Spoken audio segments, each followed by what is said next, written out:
A bullet tore through Clara Whitfield's side as she fled into the Wyoming wilderness, clutching stolen bank documents that could destroy her corrupt fiancé and get her killed.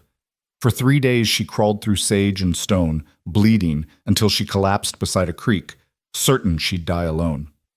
Then rough hands lifted her, and a stranger's voice cut through the darkness. "Stay with me."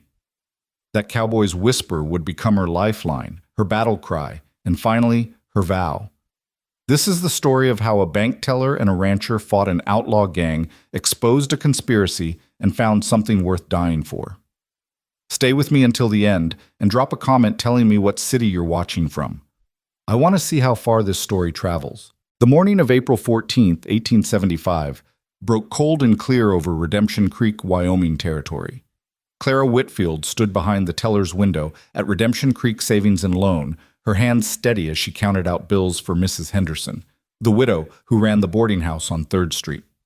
Sunlight slanted through the tall windows, illuminating dust motes that danced above the polished oak counter. $28, $29, $30 even, Mrs. Henderson, Clara said, sliding the bills across with a practiced smile. The older woman's weathered face creased with gratitude. "You're a blessing, Miss Whitfield. Not many banks would extend credit to a widow." "You've never missed a payment," Clara replied warmly. "Your word is good as gold." As Mrs. Henderson tucked the money into her reticule, Clara caught Edward Gaines watching her from his office doorway. The bank manager, her fiancé, stood with his arms crossed, his handsome face unreadable. Something had changed in him over the past month. The warmth in his gray eyes had cooled to something harder, more calculating. Their engagement, announced with such fanfare at Christmas, now felt like a noose slowly tightening. Clara turned away, organizing her cash drawer with deliberate care. She'd been the first woman hired as a bank teller in Redemption Creek, a position that had scandalized half the town and inspired the other half.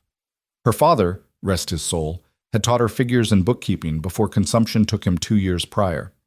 Edward had championed her hiring, calling her a modern woman for modern times. She'd thought it was love. Now she wondered if it had been something else entirely. The morning progressed with its usual rhythm. Ranchers deposited earnings from cattle sales. The miller withdrew funds for new equipment.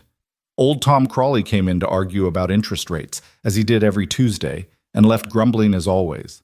Clara handled each transaction with professional efficiency, her mind only half present. The other half was occupied with the ledger she'd discovered 3 weeks ago. She'd been working late, organizing files Edward had asked her to review. In the bottom drawer of his desk, left unlocked in his haste to meet with Mayor Tinsdale, she'd found a leather-bound book filled with entries in Edward's precise hand. At first, she'd thought nothing of it. Then she'd noticed the discrepancies. Loans recorded but never issued. Deposits that appeared in the main ledger but not in this hidden one. Transfers to accounts she didn't recognize. The numbers told a story of systematic theft, of funds siphoned away over months, perhaps years. The amounts were staggering, enough to buy a ranch or fund a political campaign or disappear to San Francisco and live like royalty. Enough to kill for if the thief were desperate. Clara had copied key pages when Edward was at lunch, her hands shaking as she transcribed figures into her own notebook. She'd hidden her notes in a hollowed-out copy of David Copperfield on her bookshelf at home. Every day since, she'd gone to the bank wondering if Edward knew, if he'd noticed the drawer had been disturbed, if today would be the day he confronted her. And every day, she'd wondered what she should do with the information. Report him to Sheriff Marlowe? Edward and the sheriff played cards every Thursday. Take the evidence to the territorial governor in Cheyenne? That was a 2-day ride through country where women didn't travel alone. Trust someone in town? Edward's charm had won him allies everywhere. Who would believe her accusations against Redemption Creek's most eligible bachelor, the man who'd brought modern banking practices to the frontier? "Clara."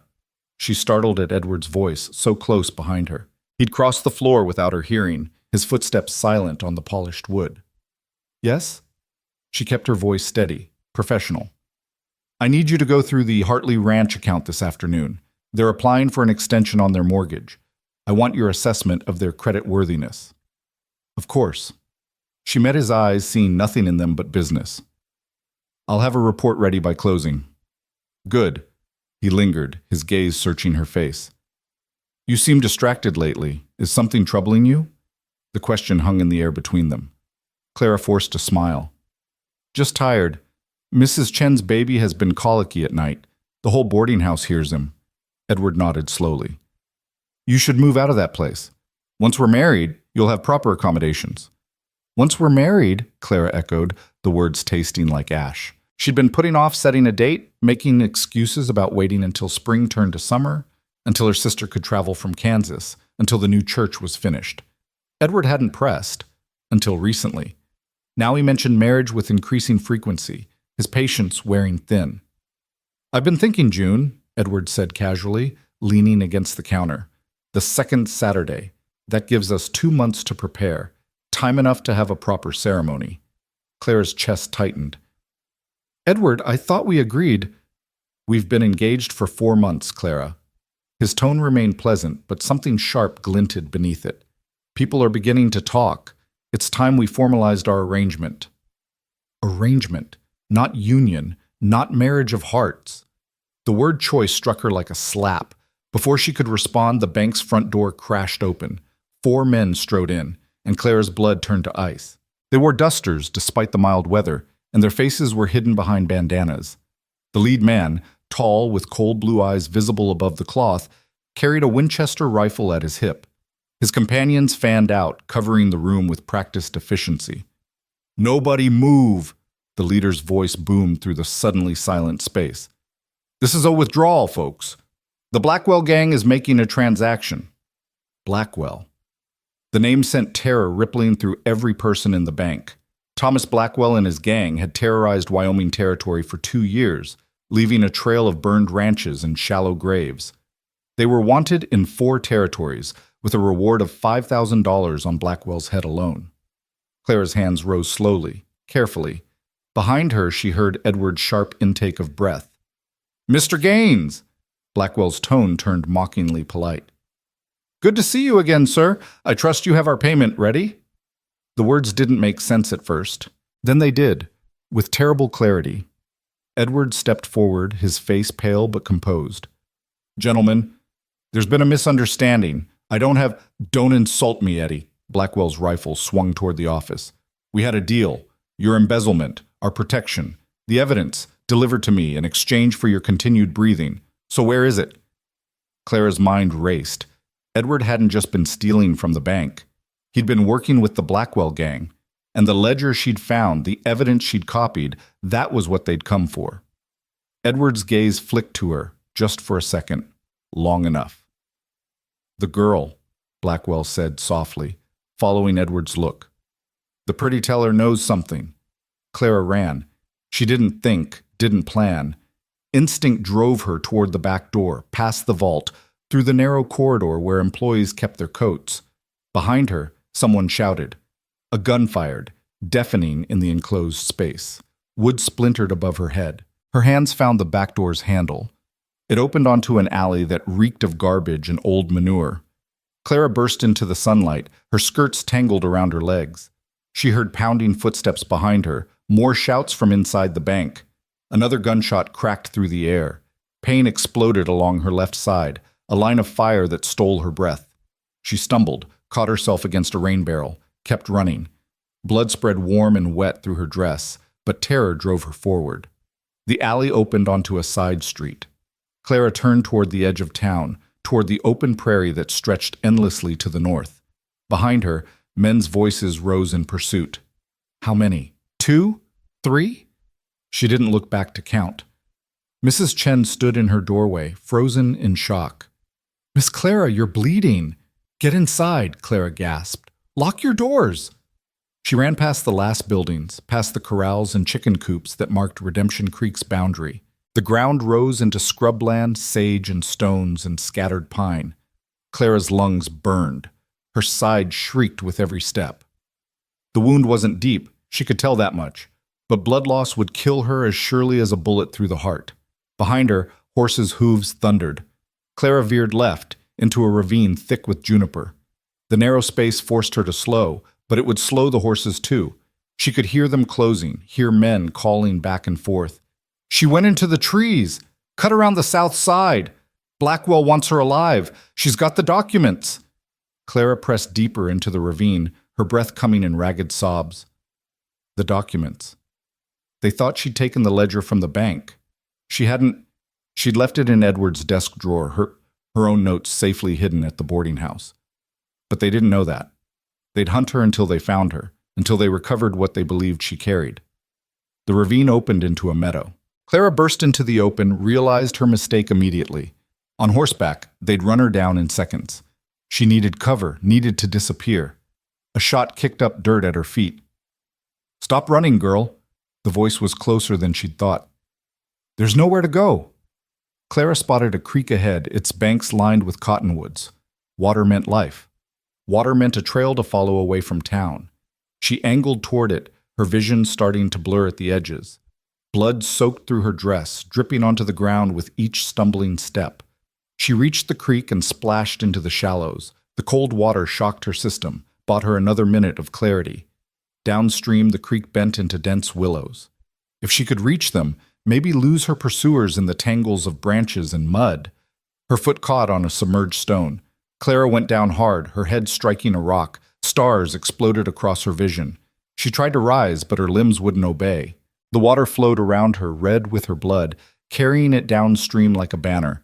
Hoofbeats thundered closer. "I see her! In the creek!" Clara's fingers dug into the muddy bank. She pulled herself halfway out of the water, but her strength was gone. The sky wheeled overhead, impossibly blue. She thought of her father, of the boarding house where her few possessions waited, of the life she'd never live. The horseman burst through the trees. Clara closed her eyes, waiting for the bullet that would end it. It didn't come. Instead, another sound cut through the air, different hoofbeats coming fast from the east. A man's voice rang out, sharp with authority. "You boys are on McAllister land. I suggest you turn around." Clara forced her eyes open. A lone rider sat his horse between her and the outlaws, his back to her. He wore a weathered Stetson and a canvas duster, and he held a Henry rifle with the casual confidence of someone who knew how to use it. "This ain't your business, cowboy," one of the outlaws snarled. "Woman bleeding in my creek? I'd say that's exactly my business." The stranger's voice was calm, almost conversational. "Now ride on out, before I make it permanent. There's 3 of us and 1 of you. Then 2 of you are going to die alongside the stupid one." The rifle shifted fractionally. "Your choice." The outlaws hesitated. Clara could see the calculation in their eyes. Was this wounded woman worth dying for? Could they take this stranger before he dropped at least one of them? "Blackwell won't like this," the leader finally said. "Thomas Blackwell knows where to find me if he's got complaints. McAllister Ranch, 5 miles north. You tell him Jack McAllister is ready whenever he wants to discuss property rights." The name seemed to mean something. The outlaws exchanged glances, then wheeled their horses around. Within seconds, they'd vanished into the trees, leaving only hoofprints and echoing curses. The stranger, Jack McAllister, dismounted in one fluid motion. He was tall, lean, with sun-weathered skin and eyes the color of coffee. Age was hard to pin down on men like him. He could have been 30 or 50, worn down and built back up by frontier life until only the essential parts remained. He knelt beside Clara, his hands surprisingly gentle as he examined her wound. "How long you been running?" I don't know." Her voice came out as barely a whisper. "Bank robbery. They think I have documents. Do you?" The question was asked without judgment, just gathering information. Clara tried to shake her head, but even that small movement sent the world spinning. "Not with me. They'll keep looking. Then we'd better get you somewhere they won't find you." Jack's arm slid under her, lifting her as easily as if she weighed nothing. Clara cried out as the movement jostled her wound, fresh blood streaming through her fingers where she pressed against her side. "Sorry," Jack murmured. "I know it hurts, but we need to move quick. Can you hold on?" "I can't. I'm going to—" "Yes, you can." His voice was firm now, commanding. "Look at me. Look at me, miss." Clara forced her eyes to focus on his face. It was a hard face, carved by weather and hardship, but his eyes held unexpected kindness. "You're going to stay with me," Jack said, carrying her toward his horse. "You hear? Stay with me." He settled into the saddle with Clara cradled against his chest, then spurred his horse into a steady lope. Each stride sent jolts of agony through her body. Clara bit her lip until she tasted blood, trying not to scream. Where are you taking me?" "My cabin. It's remote.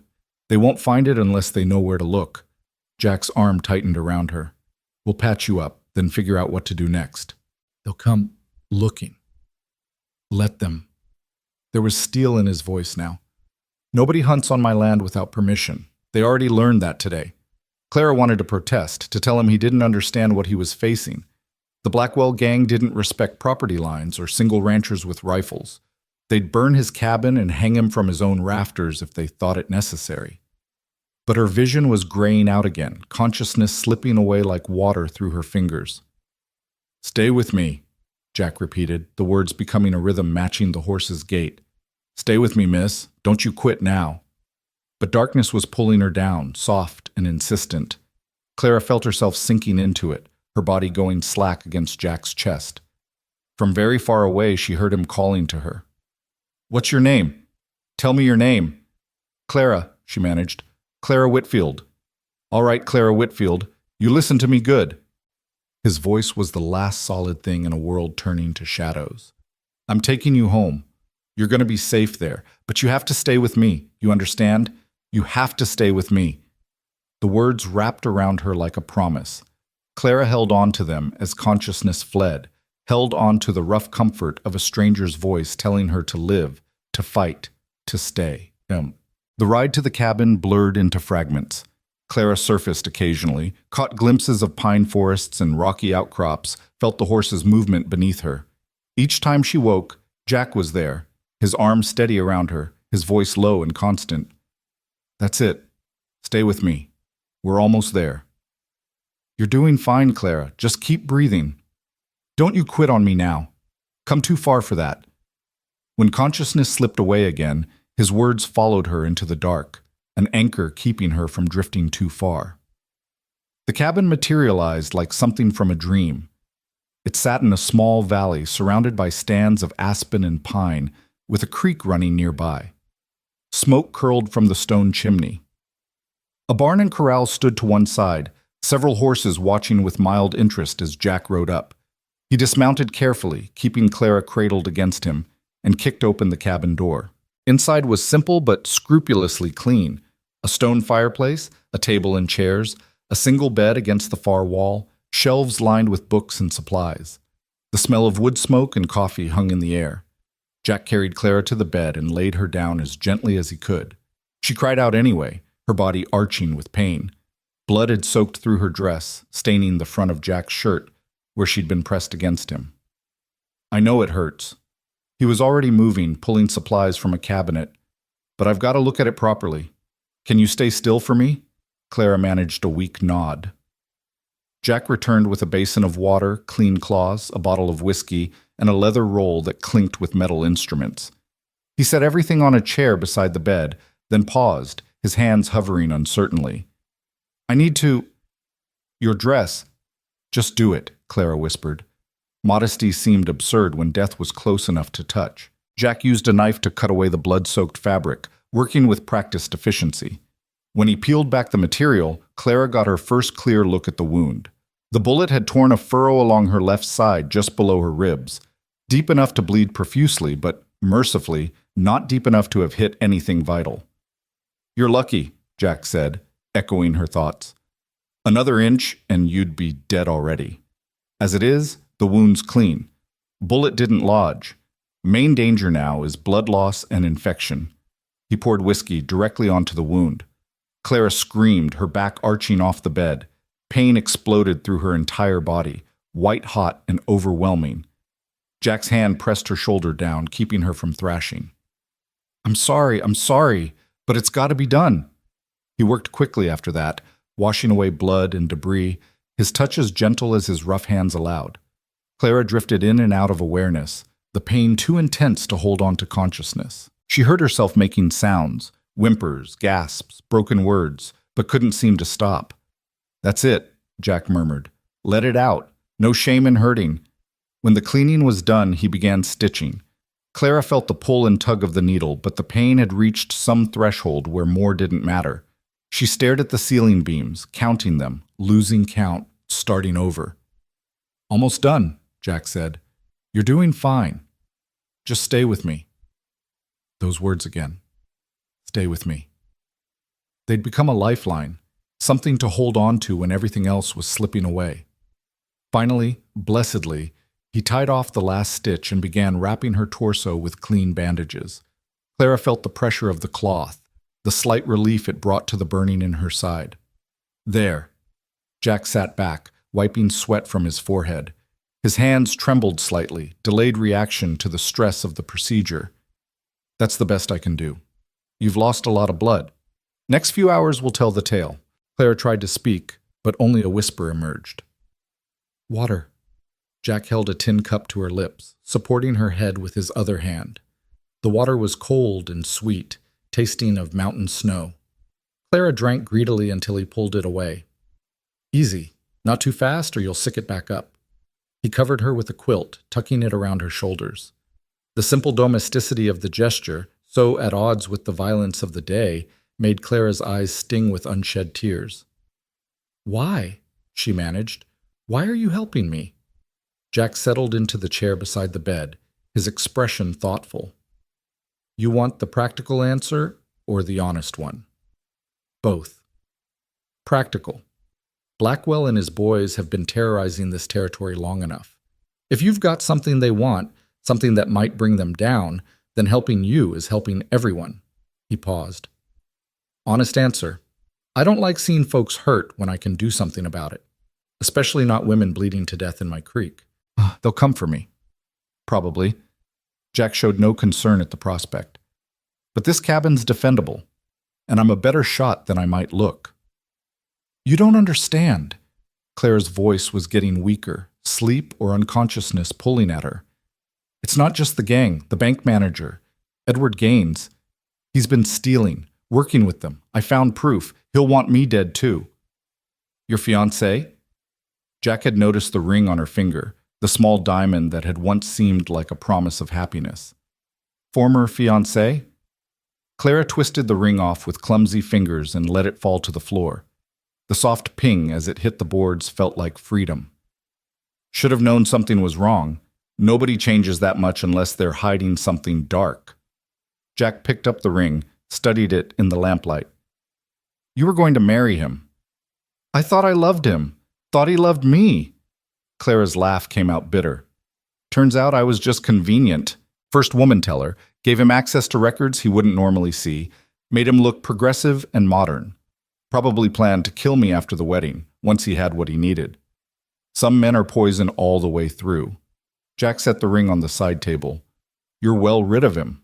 Clara's eyes were closing despite her efforts to keep them open. "The documents?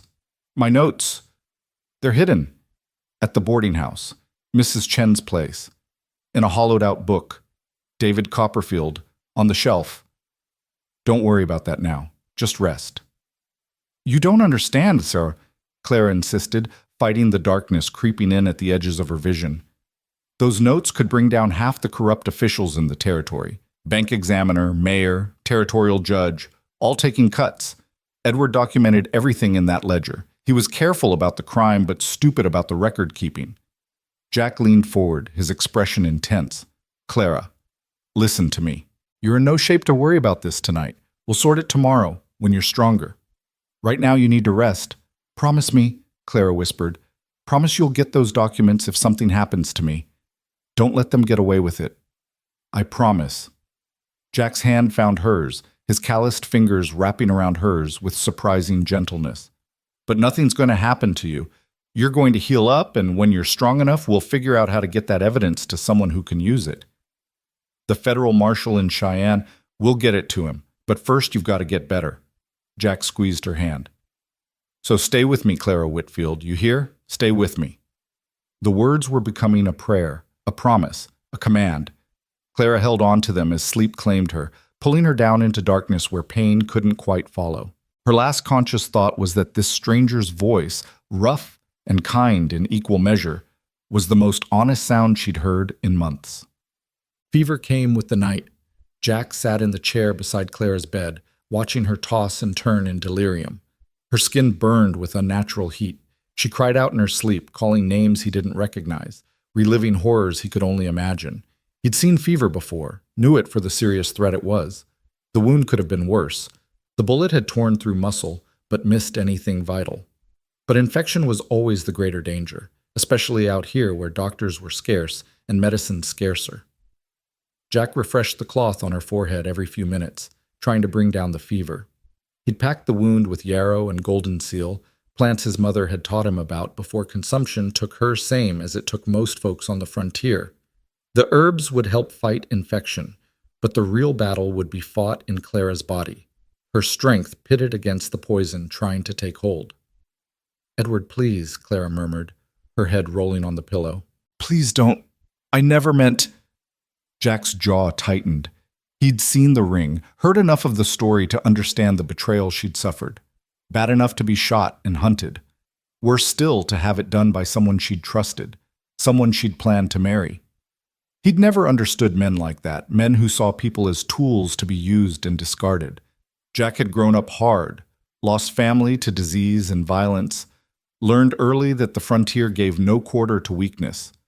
But his father had taught him something crucial before a horse kick ended his life. A man's measured by how he treats folks who can't fight back. Everything else is just posturing. Jack had tried to live by that, tried to build something decent on this patch of land, raising horses and cattle, helping neighbors when he could. It was a simple life, sometimes lonely, but honest, clean. Now that life was about to get complicated. "Stay with me," he murmured, wringing out the cloth and replacing it on Clara's burning forehead. "Come on, miss. Don't quit now." Near midnight, Clara's fever spiked. She thrashed violently, nearly falling from the bed. Jack caught her, held her steady, his arms bracketing her body without touching the wounded side. "Clara, Clara, look at me." Her eyes opened, but they were wild, unseeing. "They're coming. Edward, they're coming. We have to run." "You're safe. You're at my cabin. Nobody's getting to you here." "The money, all that money. How could you?" Her voice rose, edged with hysteria. "I loved you. I would have given you anything. Why did you have to steal?" Jack's heart clenched. She wasn't talking to him. She was somewhere else, sometime else, reliving the moment she'd discovered the truth about her fiancé. "Shh," he soothed, the way he'd calm a spooked horse. "It's all right. You're safe now." "Not safe. Never safe. They'll find me. They'll kill everyone who helped me." Her gaze seemed to focus on him suddenly, lucid for just a moment. "You should leave me. Save yourself." "Not a chance." Jack pressed the cloth to her forehead again, held it there. "I don't run from trouble, Clara, and I don't abandon folks who need help. Foolish, probably, but I've been called worse." A ghost of a smile flickered across her fevered face. Then her eyes rolled back and she slumped in his arms, consciousness fleeing again. Jack settled her back onto the bed, checked her bandages. Some blood had seeped through, but not much. The wound itself was holding. It was just the fever now, the infection trying to take hold. The next few hours would be critical. He built up the fire, heating water for more compresses. Outside, his dog started barking, a warning sound that made Jack's hand drop to the pistol on his hip. He moved to the window, peering through the darkness. 3 riders approached, moving slowly up the trail to his cabin. Jack's breath caught. Had the outlaws come back already? Were they fool enough to attack at night? Then the lead rider moved into the moonlight, and Jack recognized the hulking form of Hank Devlin, his neighbor from 5 miles east. The 2 men with him were Hank's sons, both strapping young men in their 20s. Jack opened the door before they could knock. "Hank, what brings you out at this hour?" The big rancher dismounted, his weathered face grim. "Heard there was trouble in town. Blackwell gang hit the bank, killed 2 people. Sheriff's forming a posse." His eyes moved past Jack to the bed where Clara lay. "Heard you might have picked up a passenger." News travels fast. Always does, especially bad news. Hank stepped inside, removing his hat. "That the teller? Miss Whitfield?" "That's her. Took a bullet in the side. She's fevered now." Hank moved closer, studying Clara with a practiced eye. Like most frontier folk, he'd dealt with his share of wounds and sickness. Seen worse pull through, but it'll be touch and go. I know it. Sheriff wants to question her, says she might have information about the robbery. Jack's eyes narrowed. Sheriff Marlowe? The one who plays cards with Edward Gaines every Thursday? The same. Hank's expression said he'd already considered that angle. I told him I'd ride out, see if the rumors were true. Bought you some time. Appreciate that. But Jack, Hank's voice dropped low. Blackwell's boys are saying you interfered with their business. That's not something they let slide. They were on my land chasing an injured woman. I interfered with that, sure enough. You know what I mean. They'll come back. Maybe with more men, maybe with Blackwell himself. Jack met his neighbor's eyes steadily. Then I'll deal with it when they do. You're one man, Jack. They're a gang of killers. One man's enough sometimes. Jack glanced at Clara, still lost in fever dreams. Besides, I gave my word I'd protect her. That means something. Hank sighed, but nodded. He understood about giving your word. You need help. You send one of my boys. We'll come running. Might take you up on that. See that you do. Hank settled his hat back on his head. Meanwhile, I'll tell the sheriff I couldn't find hide nor hair of the woman. That'll buy maybe a day before he comes looking himself. Gaines working with the gang? That's the word. Woman at the boarding house, Mrs. Chen. She says Miss Whitfield ran right past her, bleeding and calling out warnings. Says 3 men on horses chased her out of town. Hank's jaw tightened. Bank manager didn't even try to stop them. Just stood there watching. Jack's hands clenched into fists. He sent them after her. That'd be my guess. Whatever she knows, it's worth killing for. After Hank and his sons left, Jack returned to his vigil. The night stretched long and dark, broken only by the crack and pop of the fire. Clara's fever raged on, her body burning with heat one moment, shaking with chills the next. Jack covered her with quilts, then stripped them away when she burned, trying to keep her temperature regulated. Around 3 a.m, she woke screaming. No, please, no, I don't have them, I don't. Jack caught her hands before she could tear at her bandages. Clara, wake up. You're safe. It's Jack. You're at my cabin, remember? Her eyes focused on him slowly, recognition dawning. Jack, the cowboy. That's right. You're safe here. Dreaming, she whispered. Such terrible dreams. Edward was there and the gang, and they were all laughing while... She shuddered, unable to finish. Just dreams. They can't hurt you. Clara's hand gripped his with surprising strength. Promise me something. What? If they find me, don't let them take me alive. Please. I've heard what Blackwell does to people who cross him. Jack's face hardened. Nobody's taking you anywhere, but if it comes to it... He reached under his pillow, pulled out a small derringer. This is loaded. You know how to use one?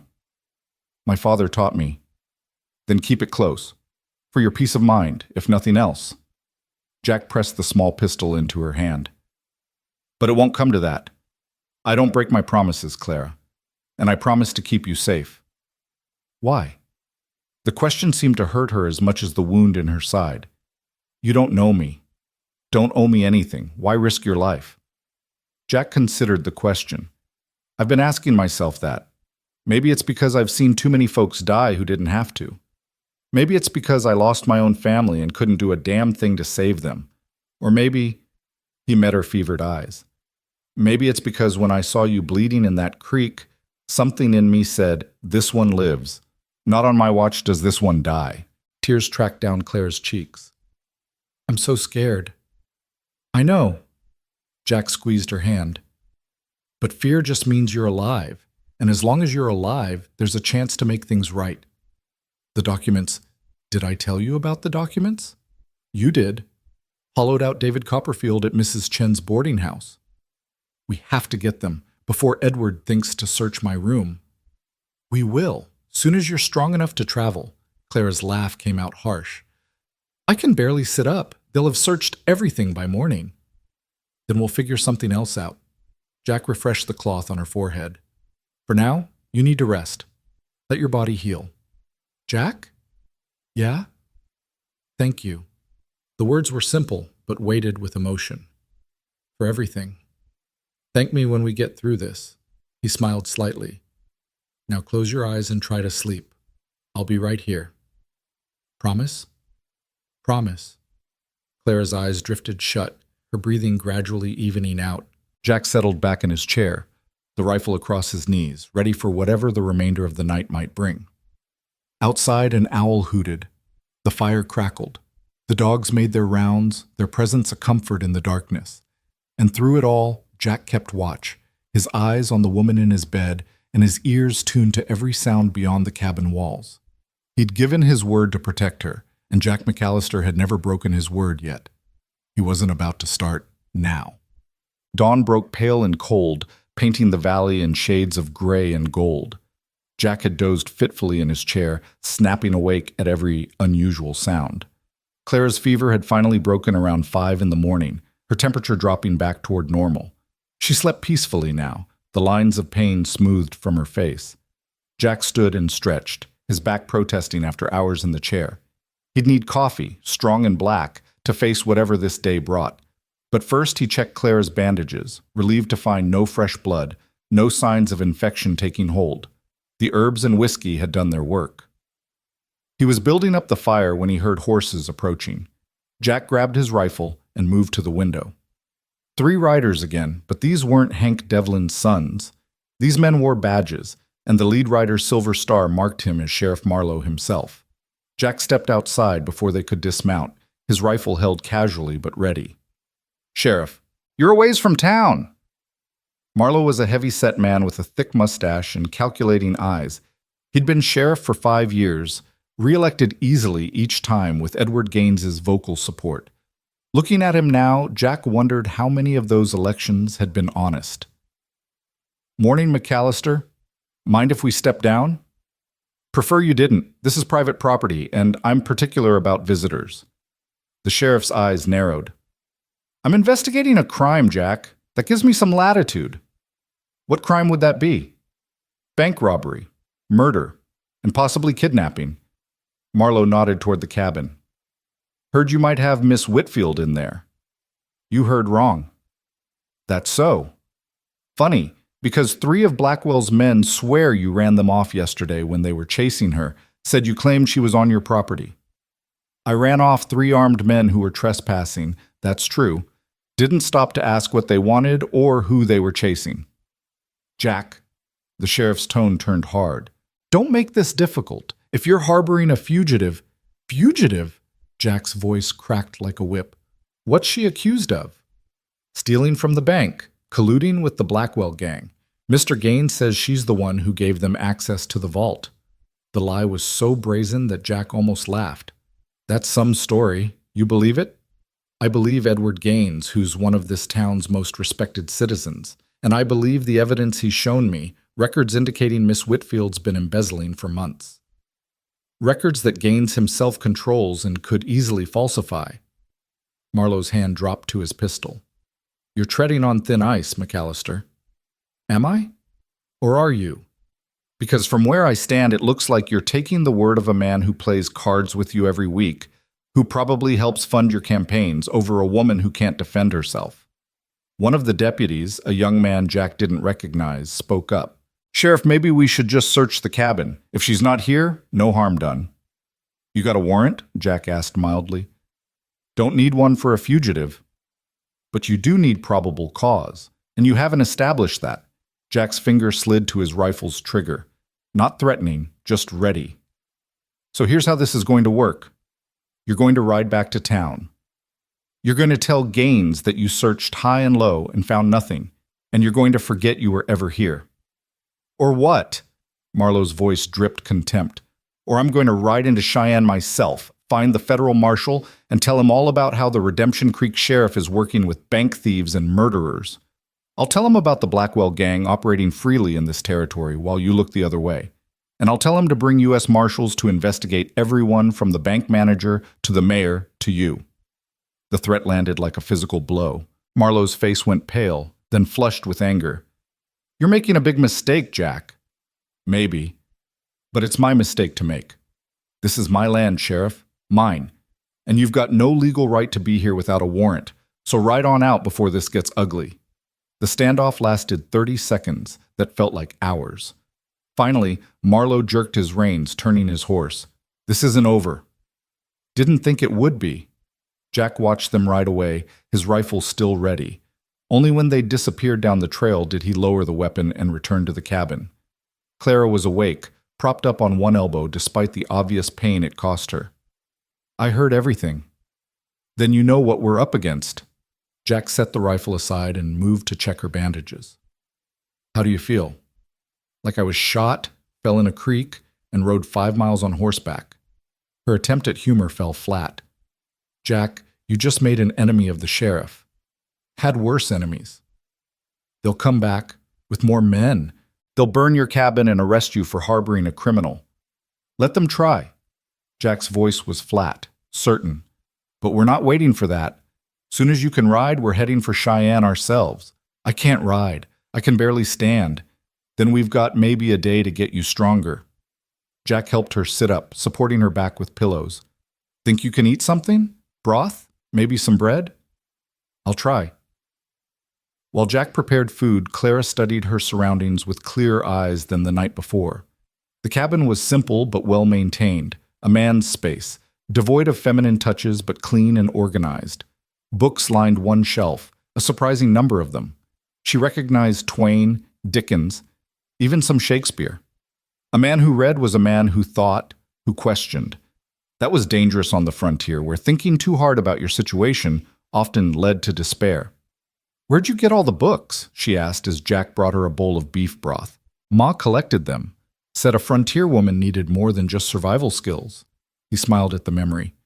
She taught me to read before I was 6.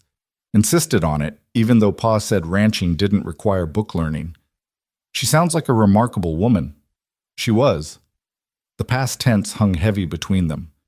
Died when I was 15, consumption, like everyone else that winter. I'm sorry. Jack shrugged, uncomfortable with sympathy. Long time ago. Drink your broth.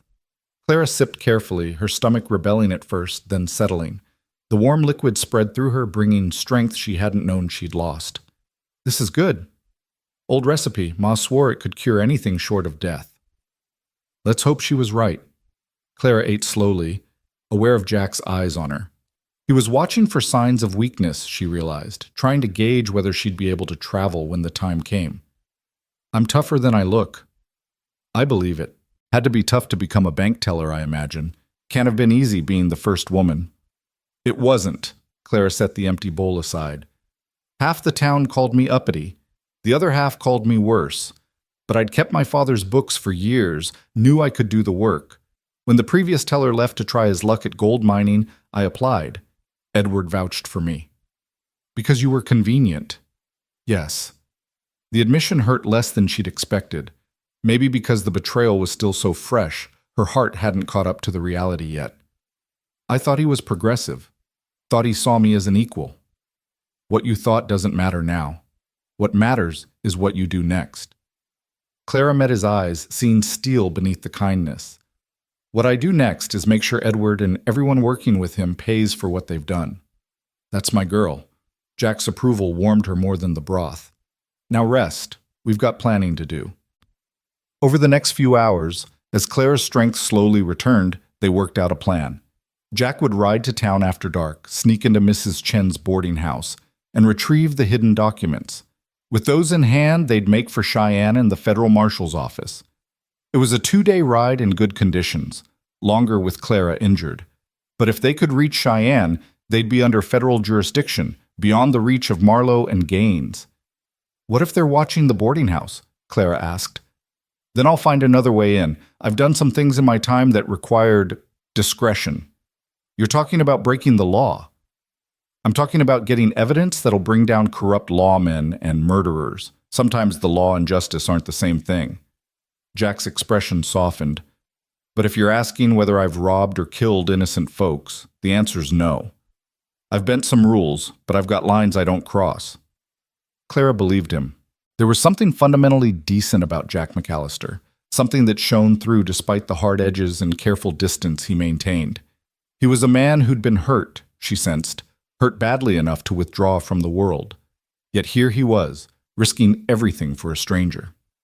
"Why are you really doing this, Jack?" He was quiet for a long moment. "I told you last night, something in me said you had to live." "That's not a complete answer." "Maybe not." Jack stood, moving to the window. "Truth is, I lost my wife and daughter 5 years back. Diphtheria. Took them in less than a week. I couldn't save them, couldn't do a damn thing but watch them die." His voice went rough. "Ever since, I've had trouble standing by when someone needs help. Maybe it's foolish. Maybe I'm trying to make up for not being able to save them. But that's how it is." Clara's chest tightened.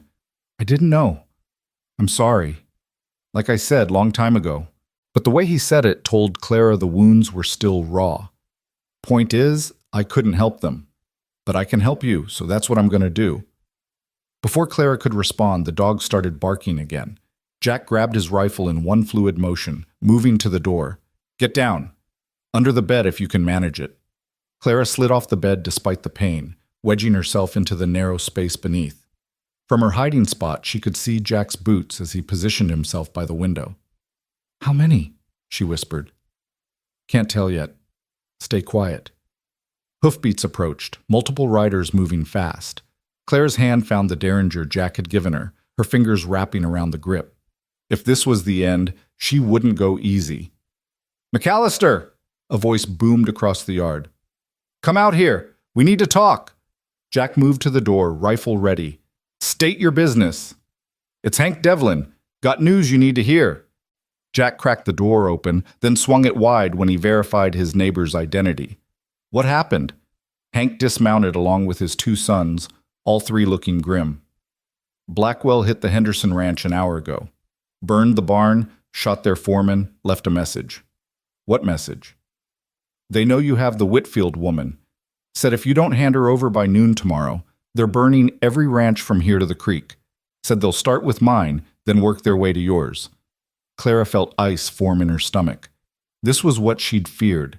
Innocent people dragged into her fight, their homes and lives threatened because she'd stumbled into Jack's territory.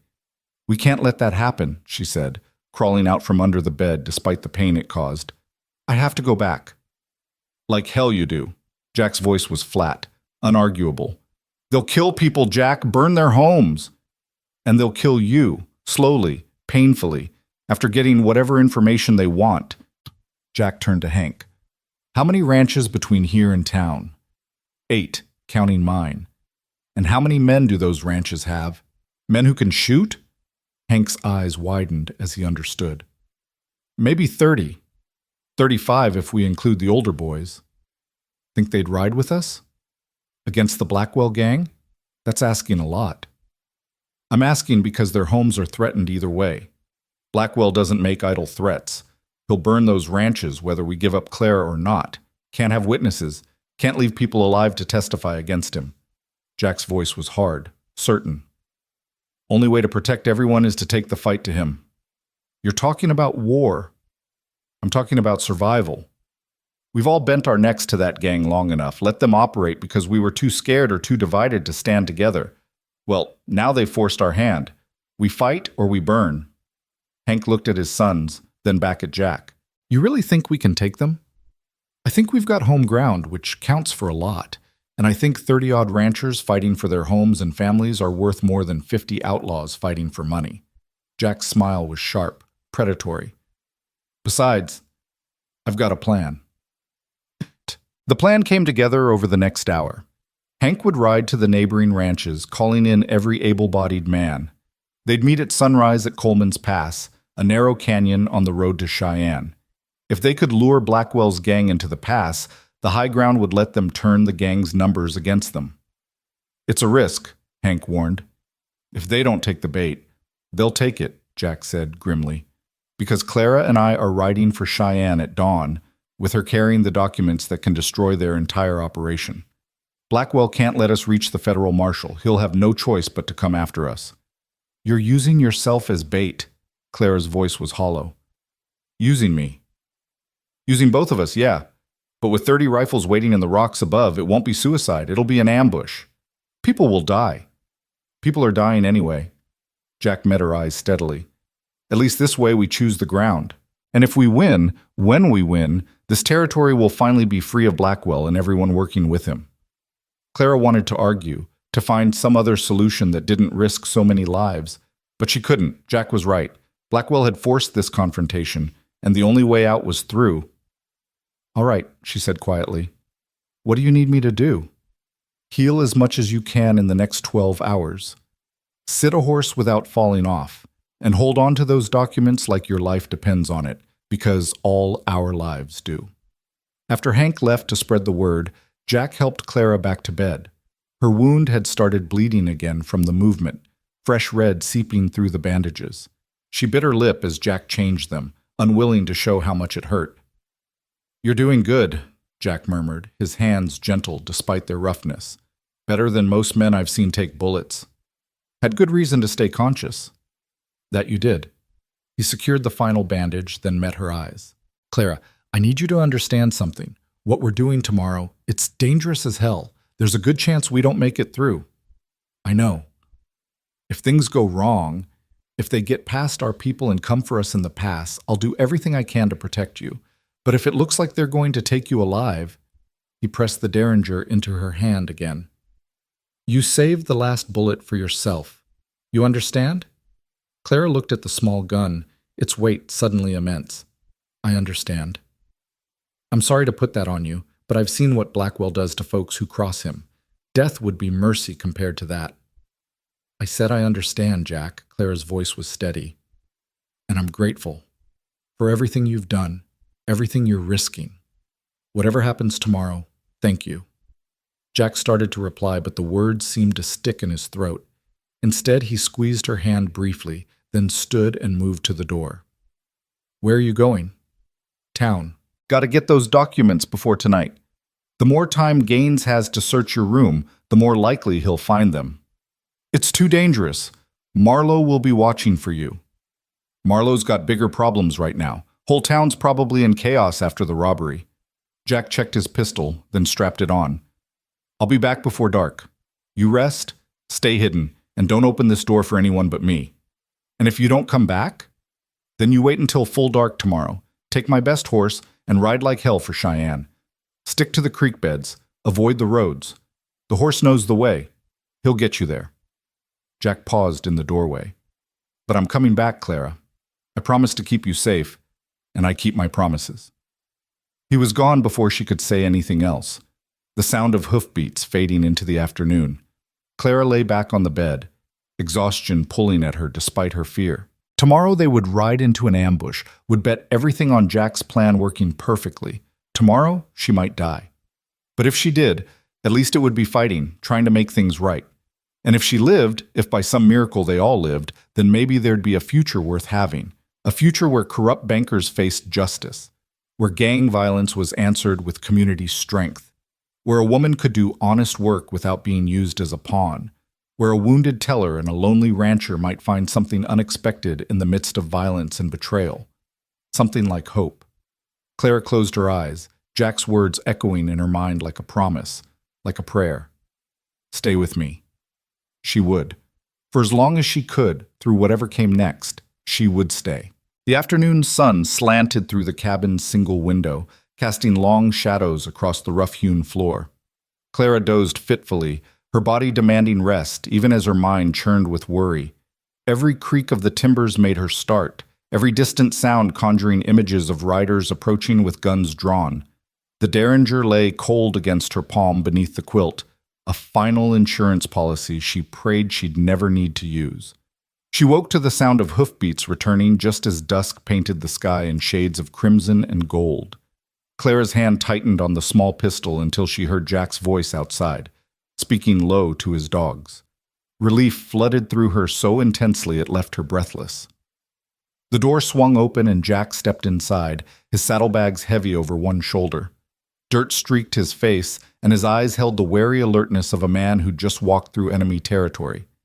But when he saw Clara awake and watching, his expression softened fractionally. "You got him," Clara said, not quite a question. Jack nodded, crossing to the table and emptying the saddlebags with deliberate care.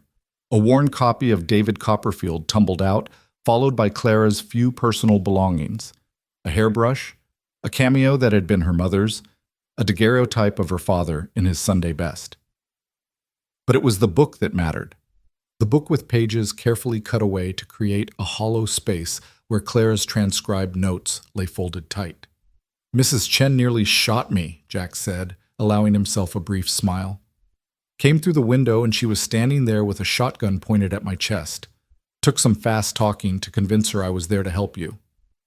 "Is she all right? Did anyone see you?" "She's fine. Scared, but safe. And no, I don't think anyone saw.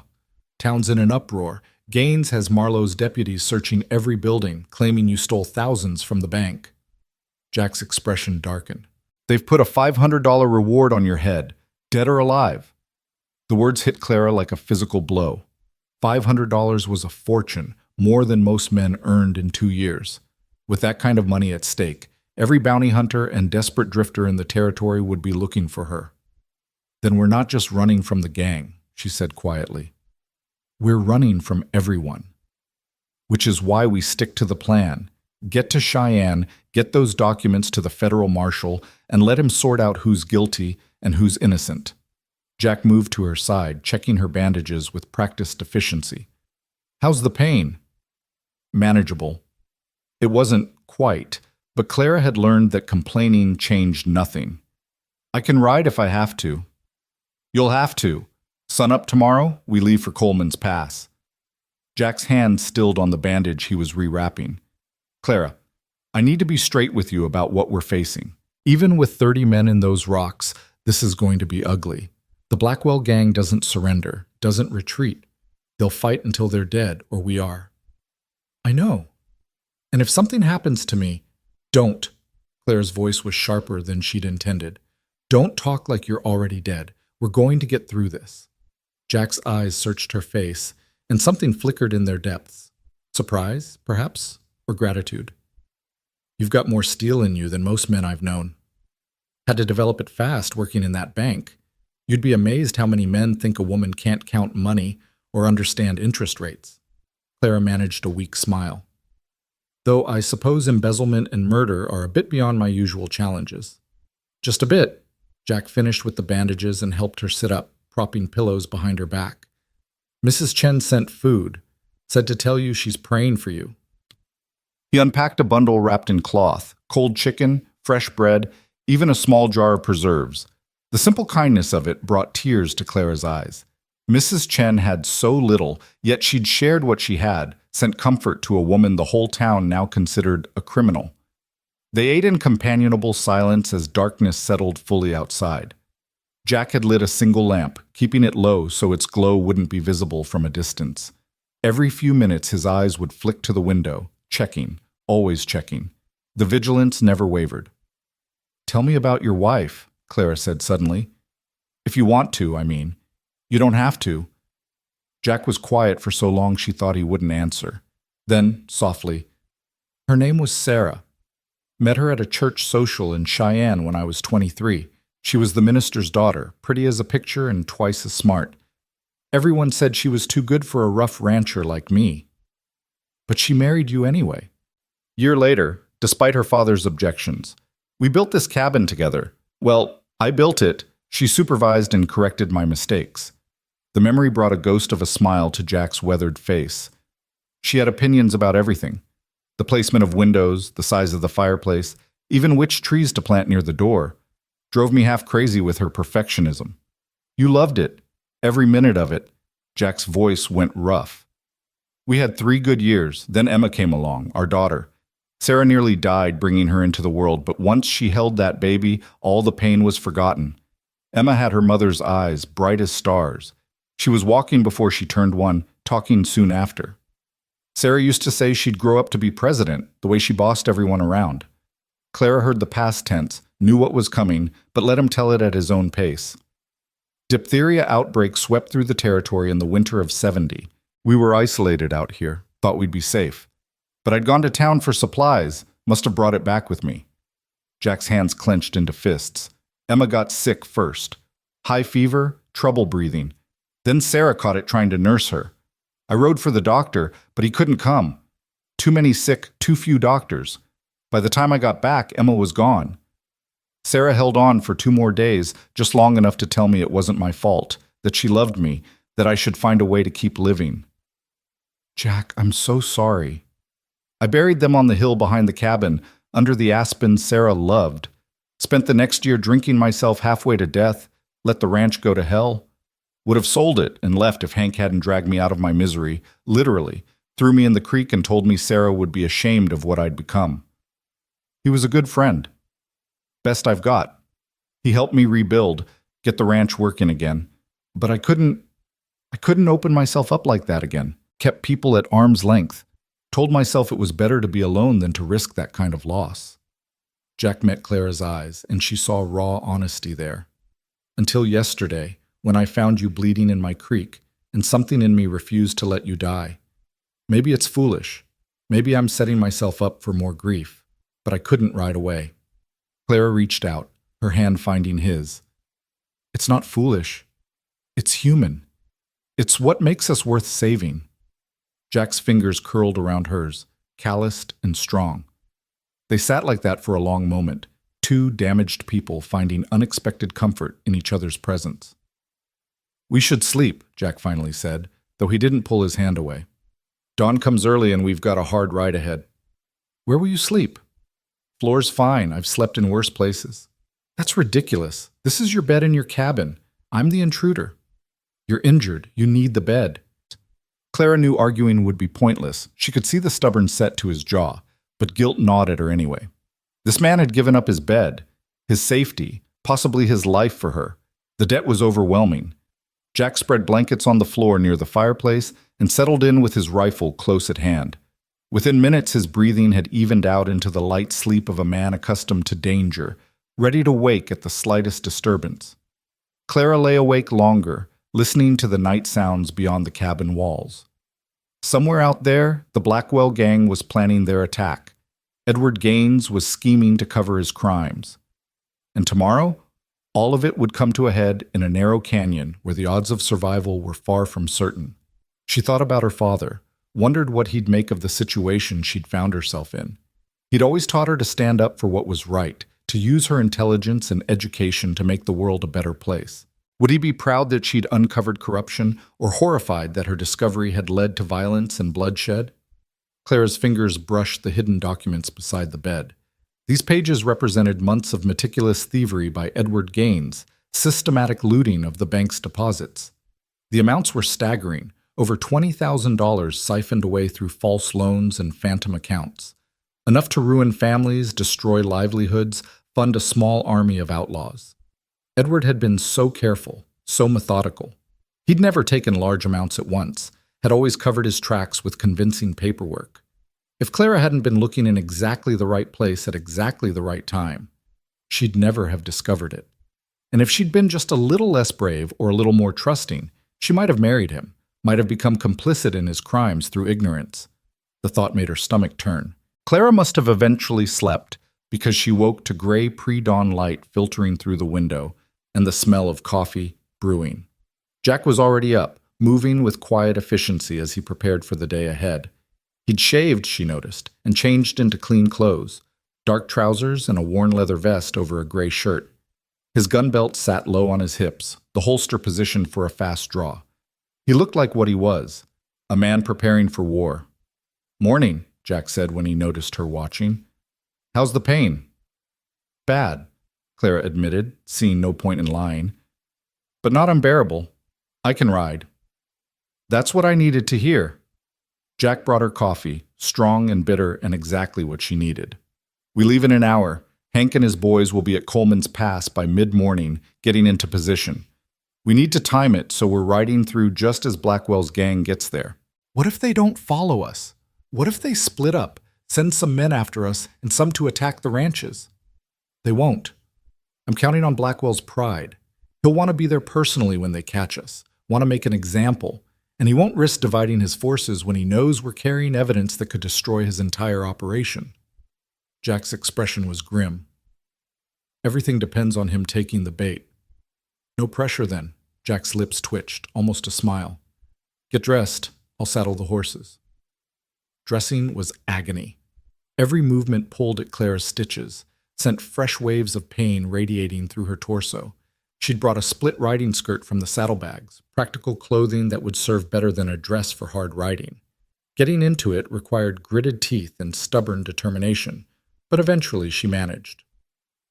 When she emerged from the cabin, pale but upright, Jack was waiting with 2 horses. One was his own mount, a rangy bay gelding. The other was a gray mare with kind eyes and a patient disposition. "That's Smoke," Jack said, nodding to the mare. "Steadiest horse I've got. She'll take care of you even if you can't hold on tight." "I can hold on." "I know you can, but it's good to have insurance." Jack helped her mount, his hand steadying her as she swung carefully into the saddle. The movement tore a gasp from her throat despite her efforts to stay silent. Jack's jaw tightened. "Last chance to back out. I can hide you somewhere, make the ride alone." "No." Claire's voice was iron. "Those are my documents, my discovery. I'm seeing this through." Jack studied her for a moment, then nodded. "All right then, let's ride." They left as the sun was breaking over the eastern mountains, painting the valley in shades of gold and amber. Clara looked back once at the cabin, this place that had been her sanctuary for barely a day, and wondered if she'd ever see it again. The ride to Coleman's Pass took 3 hours at an easy pace. Jack kept them to game trails and creek beds, avoiding the main road where they might be spotted. Every few minutes he'd stop, listening, checking their back trail for signs of pursuit. "How did you learn all this?" Claire asked during one such stop. "The tracking, the caution, this isn't ranch work. Spent some time in the Army before I met Sarah. Cavalry, chasing Cheyenne raiders up in Montana territory. Learned quick that the man who pays attention lives longer than the man who doesn't." Jack's eyes scanned the landscape with practiced efficiency. "Those skills came back when I needed them." They rode on, the sun climbing higher, the day warming into something almost pleasant. If not for the pain in Clara's side and the dread coiling in her stomach, it might have been a lovely morning ride. As they approached Coleman's Pass from the south, Jack suddenly reined in his horse. "Someone's following us." Clara's hand dropped to the rifle Jack had secured to her saddle. "How many?" "Can't tell yet, but they're staying back, trying not to be seen." Jack's expression was thoughtful. Could be Blackwell's scouts, or could be something else. They continued more slowly now, Jack's vigilance increasing with each passing minute. The pass itself was a natural bottleneck, high rock walls on either side, a narrow trail winding through the center. Perfect for an ambush, which was exactly why they'd chosen it. "Hank should be up there," Jack said quietly, nodding toward the cliff tops. "Him and 30 rifles, but I won't know for sure until—" A bird call echoed from the rocks above, 2 short notes followed by a longer trill. Jack's shoulders relaxed fractionally. "That's Hank's signal. They're in position." He glanced at Clara. "How you holding up?" "Still breathing?" Which was true, though barely. The ride had reopened her wound slightly, fresh blood seeping warm beneath the bandages. She could feel her strength draining with each passing mile, but she'd be damned if she'd admit it. They entered the pass, and Clara's sense of vulnerability spiked. The rock walls seemed to close in around them, creating shadows that could hide anything. Every boulder might conceal a gunman, every crevice might harbor death. "Easy," Jack murmured, sensing her tension. "Hank's men have the high ground. Anyone tries to ambush us, they'll get a nasty surprise." They were halfway through when Clara heard it, the thunder of approaching hoofbeats from behind, coming fast and hard. Jack heard it too, his hand moving to his rifle. "Here we go," he said quietly. "Remember the plan. We ride hard for the north exit. Don't stop, don't look back, no matter what you hear. Understand?" "I understand." "And Clara?" Jack's eyes met hers, intense and urgent. "If I fall, you keep riding. Don't stop for me, don't try to help. You get to Cheyenne and you deliver those documents. That's the mission." Jack, promise me." Clara's throat tightened, but she nodded. "I promise." The riders burst into the pass behind them. 8 men, maybe 10, spread across the width of the trail. Even at a distance, Clara recognized the lead rider's cold blue eyes above his bandana. Thomas Blackwell himself had come for them. "Ride!" Jack's shout echoed off the canyon walls as he spurred his horse forward. Clara kicked Smoke into a gallop, the mare responding instantly. Behind them, guns erupted in a cacophony of violence. Bullets whined off the rocks, kicking up dust and stone chips. Clara bent low over Smoke's neck, making herself as small a target as possible. Then the ambush was sprung. Rifles cracked from the cliffs above, a devastating volley that tore into the pursuing riders. Men screamed, horses went down thrashing. The narrow pass had become a killing ground, just as Jack had planned.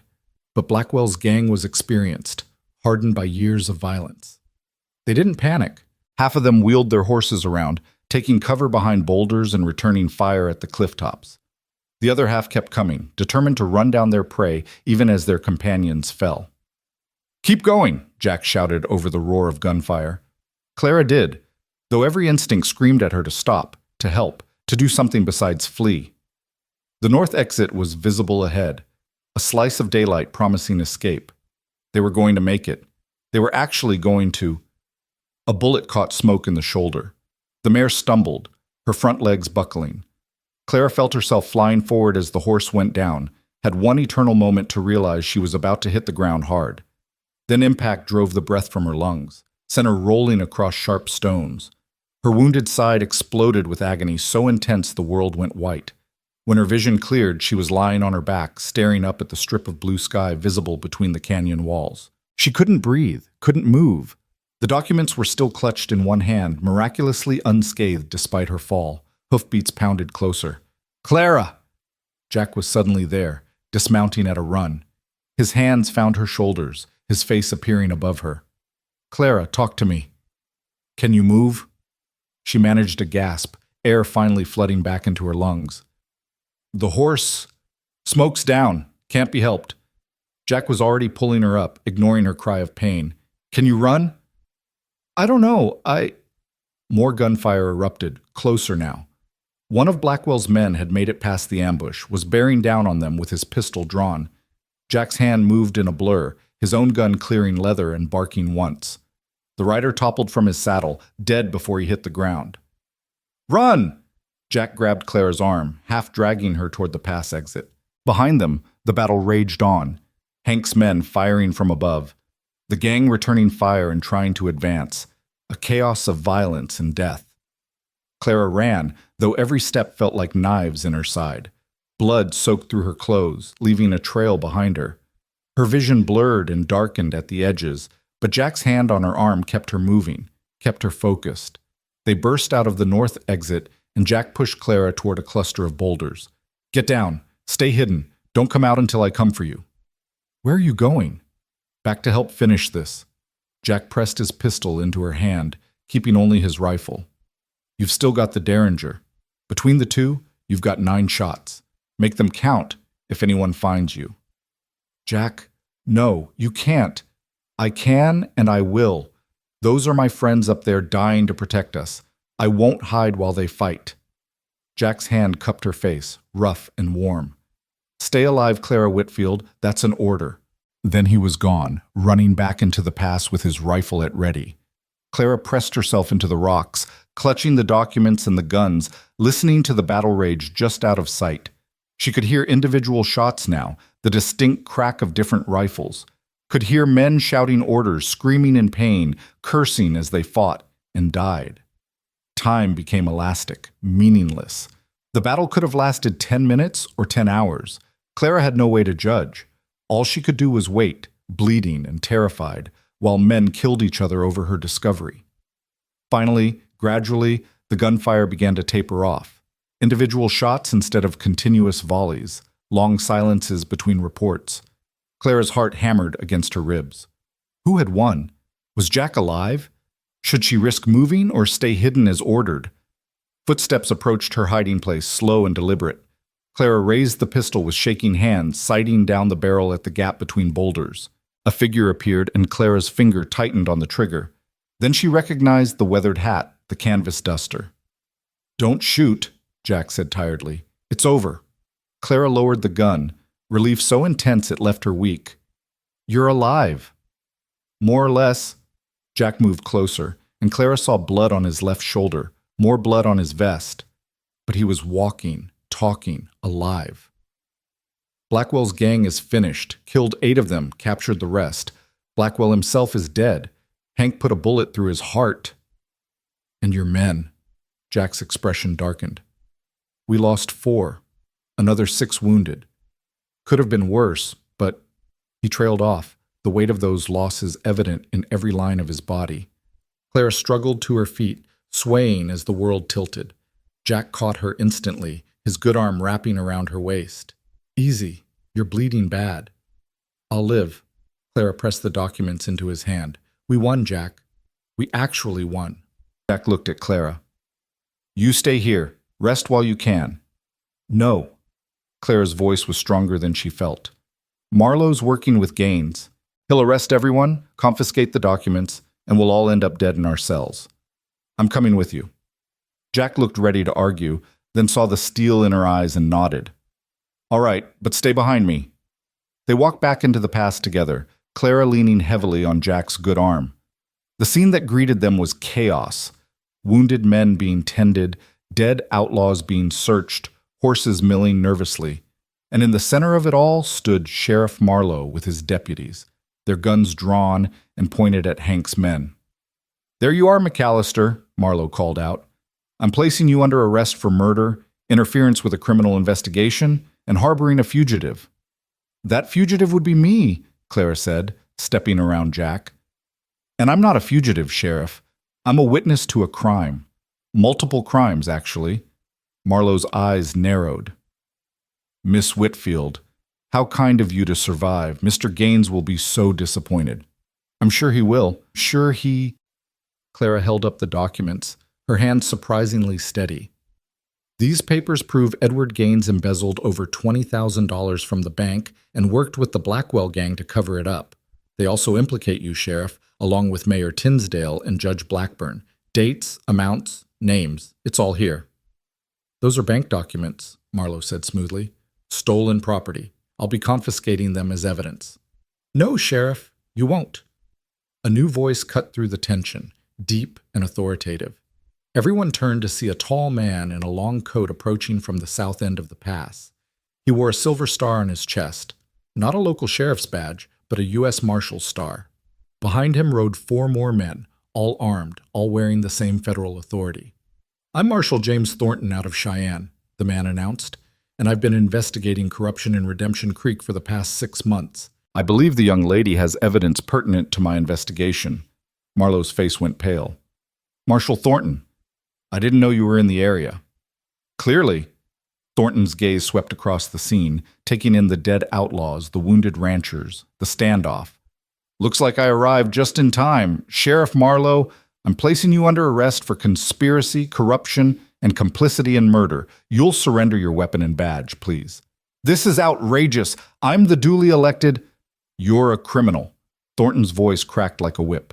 And you'll hang for it. Deputies, you can choose to be part of the problem or part of the solution. Those who stand down now will be given consideration. Those who don't will share the sheriff's cell. The deputies looked at each other, then slowly lowered their weapons. One by one they dismounted, hands raised in surrender. Marlowe stood alone, his face twisted with rage and fear. This isn't over, he snarled. Edward Gaines has connections. Territorial governor, banking regulators, people who will make your life hell if you pursue this. Then I guess I'll be having a conversation with the governor next. Thornton nodded to his men, who moved forward to disarm and restrain the sheriff. Then he approached Clara, his expression softening slightly. Miss Whitfield, I presume. I've been trying to find you for 2 days. Mrs. Chen sent word you'd been shot. I'm glad to see you on your feet. Clara swayed slightly, the adrenaline that had sustained her finally burning out. The documents, they're all here. Everything you need to prosecute Gaines and his accomplices. I'll take those, thank you, and I'll need a full statement from you when you're recovered. Thornton's eyes moved to Jack, taking in the blood, the protective way he stood beside Clara. You must be McAllister. Mrs. Chen spoke highly of you, said you saved Miss Whitfield's life. Just did what needed doing. Then you have my gratitude, sir, and the gratitude of everyone who's suffered under Gaines's corruption. Thornton looked around at the assembled ranchers. As for the rest of you, I see dead outlaws and wounded citizens defending their homes. Far as I'm concerned, that's justifiable action against a criminal gang. Anyone who says different will have to go through me. Relief rippled through the group. Hank stepped forward, his voice gruff with emotion. Some of our boys didn't make it, Marshal. Good men, with families. The Blackwell gang needs to pay for that. And they will. The ones who survived will stand trial for murder, robbery, and a dozen other charges. They'll hang, every last one of them. Thornton's expression was granite hard. This territory's been plagued by corruption and violence long enough. It ends now. Clara felt herself beginning to slide toward the ground, her legs finally giving out. Jack caught her instantly, scooping her up despite his own wounds. She needs a doctor, Jack said urgently. She's lost too much blood. My men brought a medical kit. We'll patch her up enough to travel, then get her to Cheyenne. There's a good surgeon there, studied back east. Thornton gestured to one of his men. Help Mr. McAllister get her somewhere comfortable, and someone see to his shoulder while you're at it. They carried Clara to a sheltered spot where one of the marshal's men, a former army medic named Peterson, examined her wounds with practiced hands. His face grew increasingly grave as he worked. The stitches have torn, Peterson said quietly to Jack, and there's some infection starting. She needs proper medical care soon, or... He didn't finish the sentence. He didn't need to. Jack's hand found Clara's, his grip almost painful in its intensity. You hear that? You've got to hold on a little longer, just a little longer, until we get you to Cheyenne. Clara tried to respond, but exhaustion and blood loss had finally caught up with her. The world was fading, sounds becoming distant and dreamlike.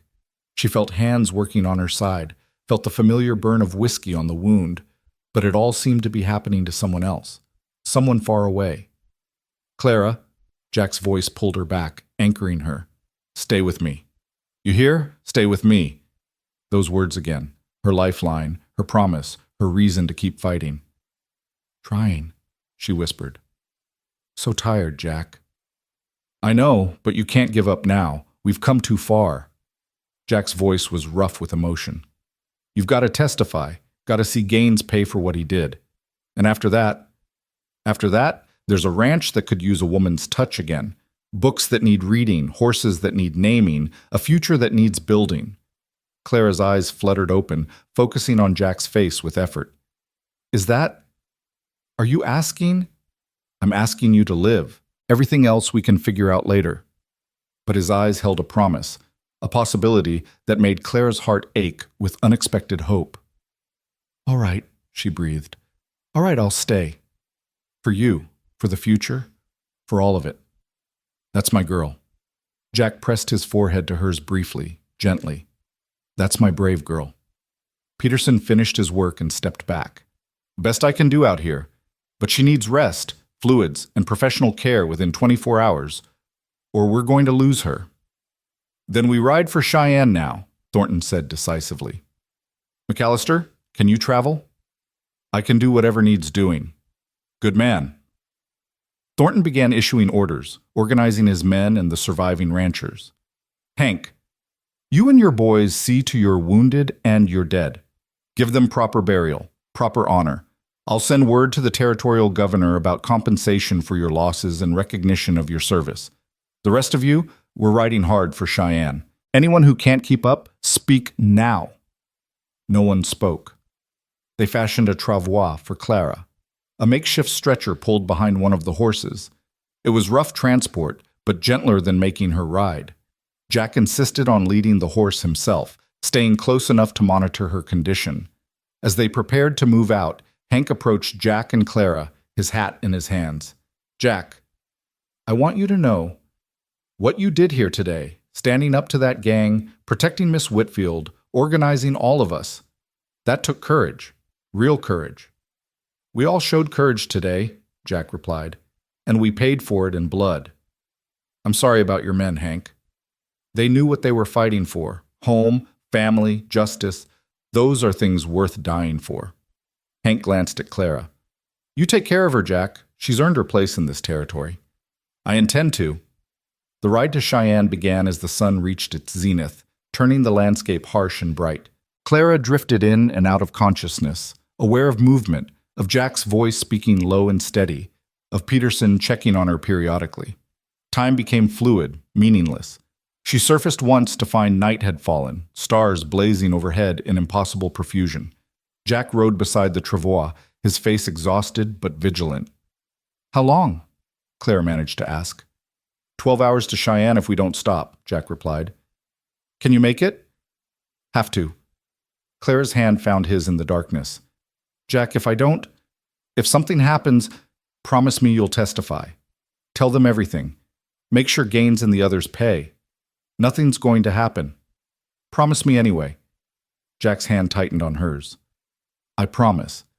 But you're going to be fine. You're going to live to see Gaines hang, and after that you're going to help me rebuild that ranch into something Sarah would have been proud of.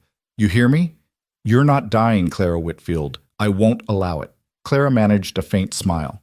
"Giving me orders now?" "Someone has to. You're too stubborn to know when to quit." But Jack's voice was gentle, affectionate even. "So I'm making it in order. You live, you heal, and when you're strong again, we'll figure out what comes next. Together." "Together," Clara echoed, the word a promise and a prayer. Then sleep claimed her again, pulling her down into darkness where pain couldn't quite follow. She woke to morning light and the sound of a city. Buildings rose around her, more structures than she'd seen since leaving Kansas. People moved along wooden sidewalks, their faces curious as the Marshals Party rode past. A sign proclaimed Cheyenne, territorial capital. They'd made it. "Stay with me," Jack murmured, seeing her stir. "Just a little farther. The surgeon's office is 2 blocks ahead." Those blocks felt like miles, but finally they stopped before a neat brick building with a sign reading, "Dr. Margaret Hayes, physician and surgeon." A woman, Clara registered surprise even through her haze, stepped out, taking in the bloodied, exhausted group with a practiced eye. "Marshal Thornton," Dr. Hayes said briskly. "What have you brought me this time?" "Gunshot wound, 3 days old, infection setting in. She's tough, but she needs your help." "Then let's not waste time. Bring her inside." Dr. Hayes's gaze fell on Jack. "You're wounded too, Cowboy. I'll see to you after." "See to her first," Jack said flatly. "I can wait." They carried Clara into a clean, bright examination room. The last thing she saw before the doctor administered chloroform was Jack's face, hovering above her, his eyes fierce with determination. "Stay with me," he whispered one more time, and Clara, sliding into medicinal darkness, thought, always. Clara woke to whiteness, white walls, white sheets, white curtains filtering afternoon sunlight. For a moment she thought she'd died, that this was some kind of heaven. Then pain reminded her she was very much alive, and awareness returned in a rush. "Easy," a woman's voice, calm and professional. Dr. Hayes appeared at her bedside, placing cool fingers on Clara's wrist to check her pulse. "You're in my surgery. You've been here for 2 days. How do you feel?" "Like I was shot and dragged across Wyoming territory," Clara managed, her voice hoarse. "Accurate assessment." Dr. Hayes smiled slightly. "You had a severe infection.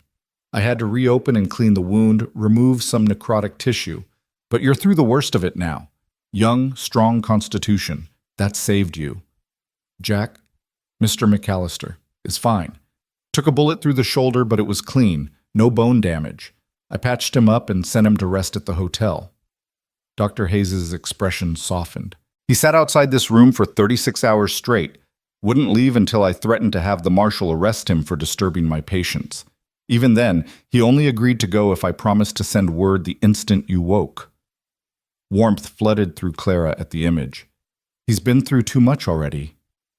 He's been through what he chose to go through. And from what the marshal tells me, you wouldn't be alive if not for him. Dr. Hayes checked Clara's bandages with efficient hands. "The marshal wants to take your statement when you're strong enough. The trial against Edward Gaines and his accomplices begins in 4 days. Your testimony is crucial. I'll be ready. You'll rest for at least 2 more days before I even consider letting you out of bed. The trial can wait if necessary. Gaines isn't going anywhere. The territorial governor himself has taken an interest in the case. Apparently your documents expose corruption at the highest levels." Over the next days, Clara healed and learned the full scope of what her discovery had unleashed. Edward Gaines had been arrested trying to flee to California. his saddlebags stuffed with embezzled cash. Mayor Tinsdale had confessed everything, hoping for leniency. Judge Blackburn had been found dead in his chambers, an apparent suicide. The documents Clara had risked everything to preserve had shattered an entire network of corruption. Banks in 3 territories were being investigated. Politicians were resigning in disgrace. And at the center of it all was Edward Gaines, who'd thought himself untouchable until a woman he'd underestimated had brought his entire empire crashing down. Jack visited daily, bringing flowers he'd obviously purchased with no idea what he was doing. Mismatched blooms that clashed terribly but touched Clara's heart more than any perfect bouquet could have. He'd sit beside her bed and tell her about the ranch, about his plans to expand the horse breeding operation, about the cabin repairs he'd been putting off for years. "You're assuming I'm coming back to your ranch," Clara said on the 3rd day, trying to sound stern despite the smile tugging at her lips. Jack's expression was serious, vulnerable in a way she'd never seen. "I'm hoping you will, but if you want to go back to banking or move to a city or anything else, I'll understand. You don't owe me anything, Clara. You're free to choose your own path." "And if my path leads to a remote cabin in Wyoming territory?" Clara asked softly. "If I choose a man who's shown me more honor and courage in 4 days than my fiancé showed in 6 months? What then?" Jack's hand found hers, rough and warm and steady. "Then I'd count myself the luckiest man alive. But Clara, you need to be sure. Ranch life is hard, lonely." "You'd be giving up opportunities. I'd be gaining a future worth having." Clara squeezed his hand. "With a man worth having it with. If you're asking, Jack McAllister, my answer is yes." Jack's face transformed, years of loneliness and loss giving way to tentative hope. "I'm asking, when you're healed, when the trial's over, when you've had time to think clearly. I'm asking." "Then I accept." Clara smiled through sudden tears. "On one condition." "Name it." "We plant aspens around the cabin near the graves, so Sarah and Emma can watch us build something new. They should be part of it too." Jack's eyes glistened, his throat working as he swallowed hard emotion. "She would have liked you, Sarah. She would have said you were too good for a rough rancher, but she would have been glad I found you. I found you too, in a creek, bleeding and half dead, but I found you." They sat together in comfortable silence, hands intertwined until Dr. Hayes bustled in to shoo Jack away and check Clara's dressings. But the promise hung between them now, solid and real, a future neither had dared hope for a week ago. The trial began 4 days later, with Clara testifying from a wheelchair Dr. Hayes insisted on despite her protests. The courtroom was packed, people standing 3 deep along the walls. Edward Gaines sat at the defendant's table, his handsome face twisted with contempt as Clara entered. "Miss Whitfield," the prosecutor began gently, "please tell the court how you discovered Mr. Gaines's embezzlement." Clara told it all, finding the hidden ledger, copying the entries, realizing the scope of the theft. She described the bank robbery, the pursuit, being shot as she fled, and she described Jack's rescue, his protection, the battle at Coleman's Pass. When she produced the documents, now properly filed as evidence, a collective gasp went through the courtroom. The amounts were staggering, the evidence irrefutable. Edward Gaines's face went from contemptuous to pale as he realized his carefully constructed empire of lies was collapsing around him. During cross-examination, Gaines's lawyer tried to paint Clara as a vengeful former fiancé, as someone who'd forged the documents out of spite. But when Marshal Thornton testified about his independent investigation that corroborated every detail, that argument fell apart. The trial lasted 3 days. The jury deliberated for 2 hours. Guilty on all counts. Edward Gaines stood to receive his sentence with his jaw clenched, his eyes fixed on some point beyond the judge's head. Judge Morrison, brought in from Denver to ensure impartiality, showed no mercy. "Edward Gaines, you have betrayed every trust placed in you. You have stolen from hard-working people, corrupted public officials, and allied yourself with murderers. You have shown no remorse, no recognition of the harm you've caused. Therefore, I sentence you to 20 years hard labor at the territorial prison. May you use that time to contemplate the cost of your greed." When Gaines was led away in chains, he passed within feet of Clara. For just a moment, their eyes met, and Clara saw not contempt but something else. Fear, perhaps, or regret. But whatever it was came too late to matter. "It's over," Jack said softly, appearing at her side as the courtroom emptied. Truly over. Not quite. Clara looked up at him. There's still one thing left to do. 2 weeks later, after Dr. Hayes had declared her healed enough to travel, Clara and Jack returned to his ranch.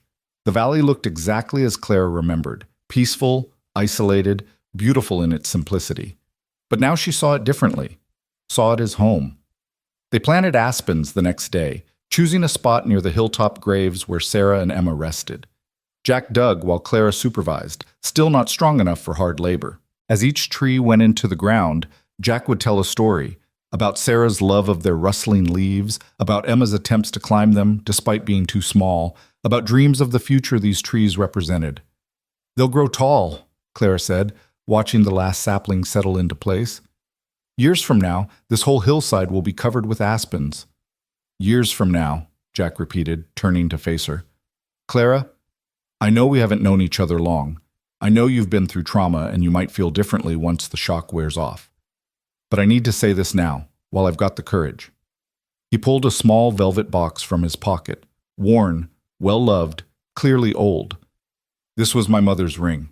Gave it to Sarah when I proposed. I'd be honored if you'd wear it now. If you'll marry me, build a life with me. Help me turn this ranch into something worth having."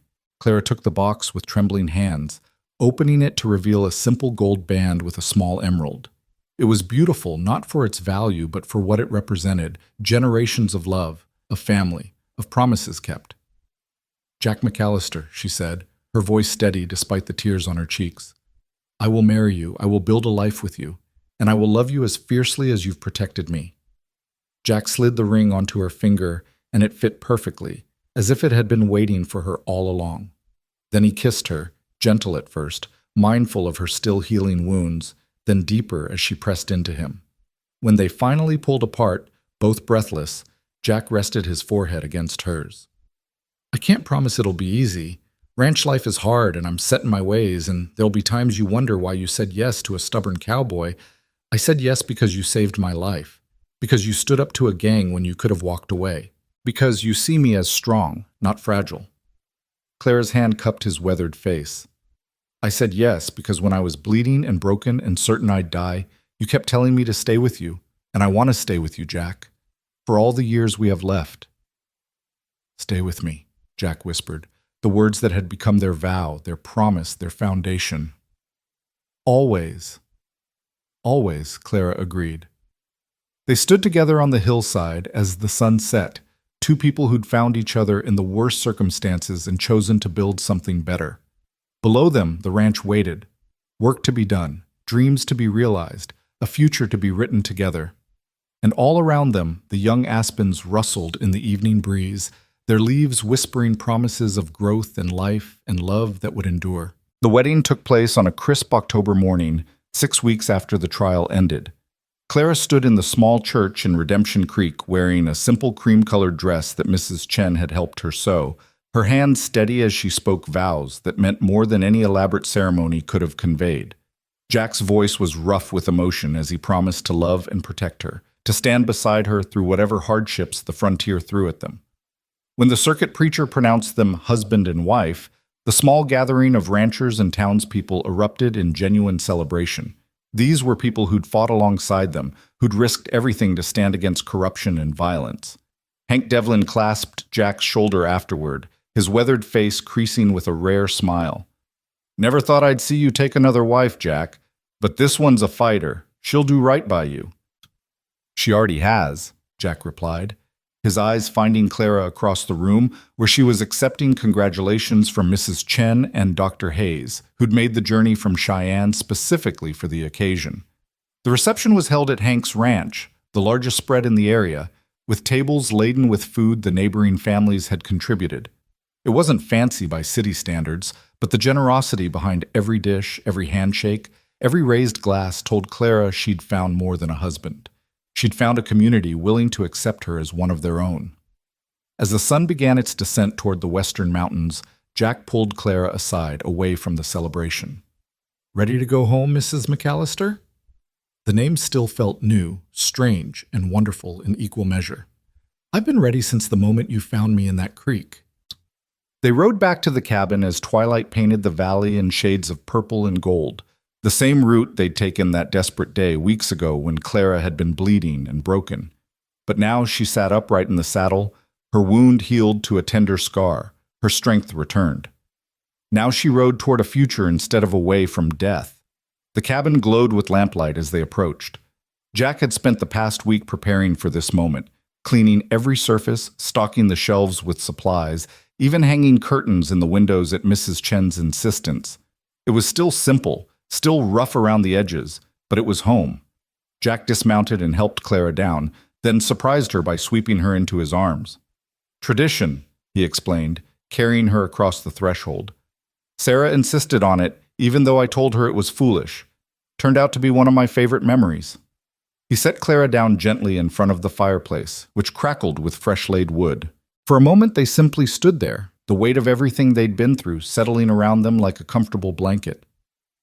"I keep thinking I'll wake up," Clara said softly, "that this is all a fever dream, that I'm still bleeding in that creek waiting to die. You're awake, you're alive, and you're mine, if you'll have me." Jack's hands found her waist, pulling her close. "Though I'm still not entirely sure what you see in a rough rancher with more scars than sense. I see a man who kept telling me to stay when everything in me wanted to give up. I see someone who risked everything to protect a stranger, who fought a gang to defend what's right, who loved so deeply once that he thought he'd never love again." Claire's fingers traced the line of his jaw.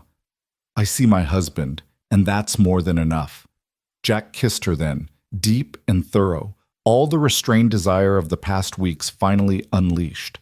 Clara responded with equal hunger, her hand sliding beneath his shirt to find the warm skin beneath. They made their way to the bed. Their bed now, shedding clothes and inhibitions, two people who'd earned the right to this intimacy through blood and courage and unwavering trust. Later, as they lay tangled together beneath the quilts, Jack's fingers traced the scar on Clara's side with infinite gentleness. "Does it still hurt?" "Sometimes.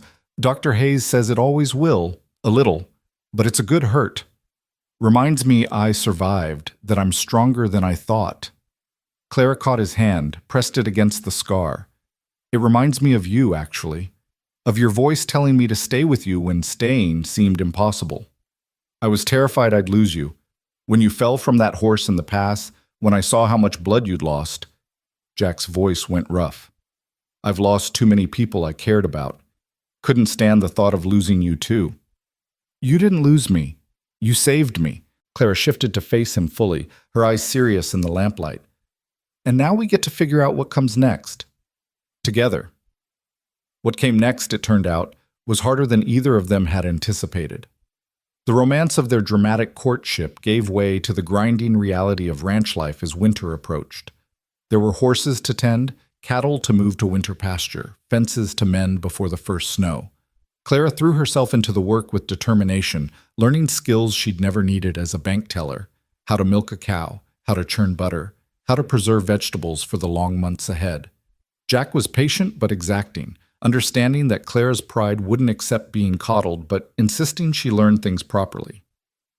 "Out here, mistakes can kill you," he'd say, demonstrating for the third time how to properly secure a saddle. "I need to know you can handle things if something happens to me." "But nothing's going to happen to you," Clara would reply. But she paid attention anyway, understanding that self-sufficiency wasn't just pride on the frontier, it was survival. 3 weeks into their marriage, the first real test came. Jack was working on the roof, replacing shingles damaged in a windstorm, when his foot slipped. He fell 12 feet, landing hard on his shoulder, the same shoulder that had taken a bullet at Coleman's Pass. Clara heard his shout and came running from the barn, her heart in her throat. Jack lay on the ground, his face gray with pain, his arm bent at an unnatural angle. "Dislocated," he managed through gritted teeth. "Need you to put it back." "I don't know how." "You have to. Can't ride to get help like this, and it'll get worse the longer we wait." Jack talked her through it, his voice steady despite the agony etched on his face. Grab my wrist, brace your foot against my ribs. When I count 3, pull hard and rotate. Clara's hands were shaking so badly she could barely grip him. The thought of causing him more pain made her stomach turn, but Jack's eyes held hers, calm and trusting. You can do this, Clara. I know you can. On 3. 1, 2. She pulled on 2 before her courage could fail. The shoulder made a sickening pop as it slid back into place. Jack's scream echoed across the valley, sending birds erupting from nearby trees. Then he slumped back, breathing hard, sweat beading his forehead. That's my girl, he whispered. Knew you had it in you. Clara sat beside him, trembling with reaction. I hurt you. I made it worse. You fixed it. There's a difference. Jack caught her hand with his good one. Out here, we do what needs doing, even when it hurts. You just proved you can handle it.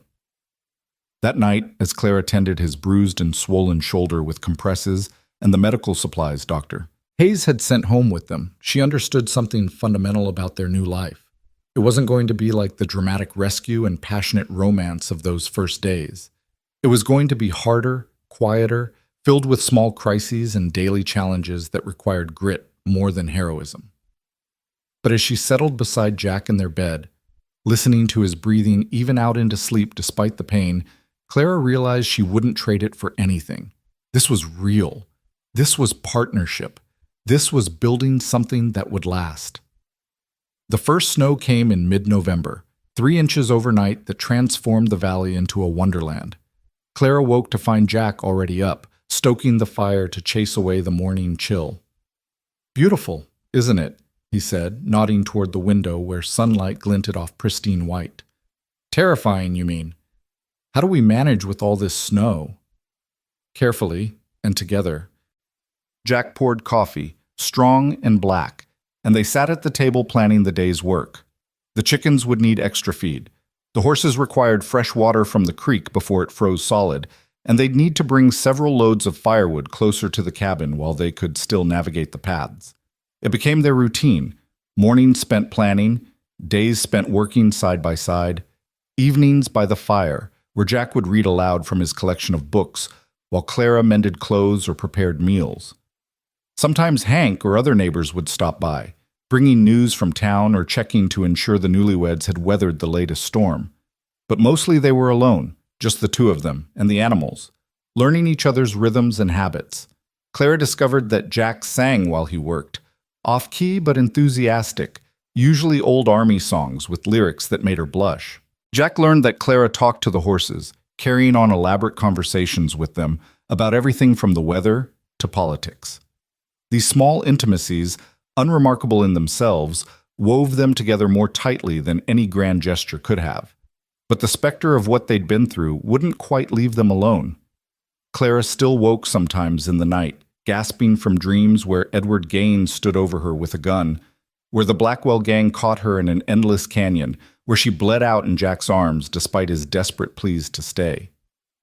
On those nights, Jack would hold her, his solid presence anchoring her until the nightmares faded and reality reasserted itself. And Jack had his own demons. One morning, Clara found him standing on the hill where Sarah and Emma were buried, his shoulders shaking with silent sobs. She approached quietly, slipping her hand into his. Some days it hits harder than others, Jack said roughly. Especially with you here, making this place feel alive again. Part of me feels guilty, like I'm betraying them by being happy. You're not betraying anyone. You're living, which is what Sarah told you to do. Clara squeezed his hand. They're part of us now, Jack. Part of our story. We'll teach our children about them, tell them how brave their father was, how much he loved. They'll never be forgotten. Our children. Jack turned to look at her, something hopeful and vulnerable in his expression. You want that? Children? I want a life with you. If children are part of that, then yes, and Clara smiled softly. Though I admit I'm terrified of the prospect. Childbirth out here, miles from a doctor. We'll manage. Women have been having babies on the frontier since the first wagon rolled west, and Dr. Hayes said she'd come when the time came, if we sent word. Jack pulled Clara close, resting his chin on her head. But there's no rush. We've got time to figure it all out. December brought heavier snows and a cold snap that froze the creek solid. Jack had to break the ice twice daily so the animals could drink, his hands raw and chapped despite the gloves Clara had knitted for him. The isolation was complete now. The trails to neighboring ranches were impassable, and they wouldn't see another person until the thaw came in spring. Clara had thought she'd hate being cut off from the world, but instead she found herself cherishing the solitude. In town, she'd always been on display. The scandalous female bank teller, the woman who'd exposed Edward Gaines, the bride who'd married so quickly after such drama. Here, she could simply be herself, could make mistakes without judgment, could learn at her own pace. She was learning to cook on the cast iron stove, though her early attempts ranged from barely edible to complete disasters. Jack ate everything without complaint, which Clara found both endearing and frustrating. "You don't have to pretend it's good," she said one evening, watching him work his way through a batch of biscuits that could have been used as weapons. "I know it's terrible. It's fuel. That's all that matters." But Jack's eyes crinkled with suppressed amusement. "Jack McAllister, if you're laughing at me, wouldn't dream of it." He was definitely laughing now. "Though I will say, your biscuits have improved considerably. These ones only broke one of my teeth." Clara threw a dish towel at him, which he caught easily, still grinning. Then she was laughing too, the absurdity of their situation suddenly hilarious. Here she was, a woman who 6 months ago had been keeping bank ledgers and pressed dresses, now struggling to make decent biscuits in a cabin in the middle of nowhere. And somehow, impossibly, she was happy. Christmas came quietly, just the two of them, and a small pine tree Jack cut and dragged back to the cabin. They had few decorations, but Clara strung popcorn garlands while Jack carved small wooden ornaments, a horse, a star, a tiny cabin. They hung them on the branches and stood back to admire their work. "Not exactly fancy," Jack observed. "It's perfect," Clara replied, meaning it absolutely. Jack's gift to her was a new rifle, lighter than his own, sized for her smaller frame. "You need to be able to protect yourself when I'm not here," he said seriously. "And you need to be able to hunt if something happens to me." "Nothing's going to happen to you," Clara said automatically, but she accepted the rifle and let him teach her to shoot, spending afternoons in the cold setting up targets and learning proper stance and aim. She proved to be a decent shot, which pleased them both. Clara's gift to Jack was a new shirt she'd sewn herself, her stitches uneven but serviceable. She'd used fabric she'd brought from town, soft flannel and deep blue that matched his eyes. Jack held it like it was made of gold, running his fingers over the careful stitches. "You made this." "For me." "I'm not very good at sewing yet, but I'm learning. Mrs. Chen's been teaching me through letters, though with the snow, mail hasn't been getting through." Clara bit her lip anxiously. "If you don't like it—" Jack kissed her, silencing her doubts. "I love it, and I love you." It was the first time either of them had said the words aloud, though they'd been living the reality for months. Clara felt tears prick her eyes as she replied, "I love you too, Jack McAllister. More than I thought possible." They made love in front of the fireplace that night, the Christmas tree glowing softly in the corner, and Clara thought about how strange life was, how the worst moment of her existence had led directly to the best. If Edward hadn't betrayed her, if she hadn't run, if Jack hadn't found her, she'd never have known this contentment, this deep-rooted sense of belonging. The new year arrived with a blizzard that lasted 3 days, trapping them inside the cabin. They burned through wood at an alarming rate, huddled together for warmth, telling stories to pass the time. Jack spoke of his army days, of Sarah and Emma, of dreams he'd once had of breeding horses that would be sought after across the territory. Clara told him about her father, about learning mathematics and bookkeeping, about the quiet rebellion of applying for that bank job despite knowing it would scandalize the town. "You were brave even then," Jack observed, "just in a different way." "I didn't feel brave. I felt desperate. My father's debts were suffocating me, and I needed a way to pay them off that didn't involve marrying whoever would have me." Clara smiled wryly. "Though I suppose I ended up married anyway. But on your terms, that makes all the difference." When the blizzard finally broke and they dug their way out of the cabin, the world had been transformed. Snow lay 4 feet deep in places, sculpted by wind into fantastic drifts. It took them hours to clear a path to the barn, to dig out the chicken coop, to ensure all the animals had survived the storm. Miraculously, they had, though the chickens were indignant about their confinement and the horses were restless from days without exercise. As January turned to February, Clara began to notice changes in her body. Her monthly cycle, regular as clockwork since adolescence, didn't come. Her breasts felt tender, and certain smells made her nauseated. She said nothing at first, not wanting to worry Jack with what might be false alarm. But as the weeks passed and the signs became impossible to ignore, she finally told him one evening over supper. "Jack, I believe I might be with child." Jack's fork clattered to his plate, his eyes going wide. "You're sure?" "As sure as I can be without seeing a doctor. All the signs are there." Clara watched his face carefully, trying to read his reaction. "I know we said we had time, that there was no rush." "Clara!" Jack was around the table in an instant, pulling her into his arms. "This is wonderful. Terrifying, yes, but wonderful." He pulled back to look at her, his eyes shining. "A baby. Our baby." Relief flooded through Clara so intensely, her knees went weak. "I was afraid you'd think it was too soon, that we weren't ready." "We'll never be completely ready, but we'll figure it out, same as we've figured out everything else."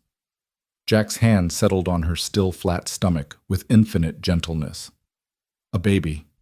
God, Clara, you've given me more than I ever thought I'd have again." But the joy was tempered by practical concerns.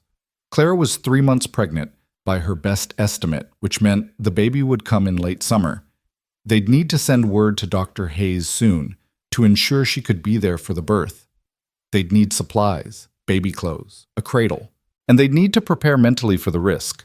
Childbirth was dangerous even in the best circumstances, doubly so on an isolated ranch miles from help. "I won't lose you," Jack said fiercely that night as they lay in bed, his hand still resting protectively on her stomach. "I can't lose you, Clara. You and this baby, you're everything. You won't lose us. I'm strong, remember?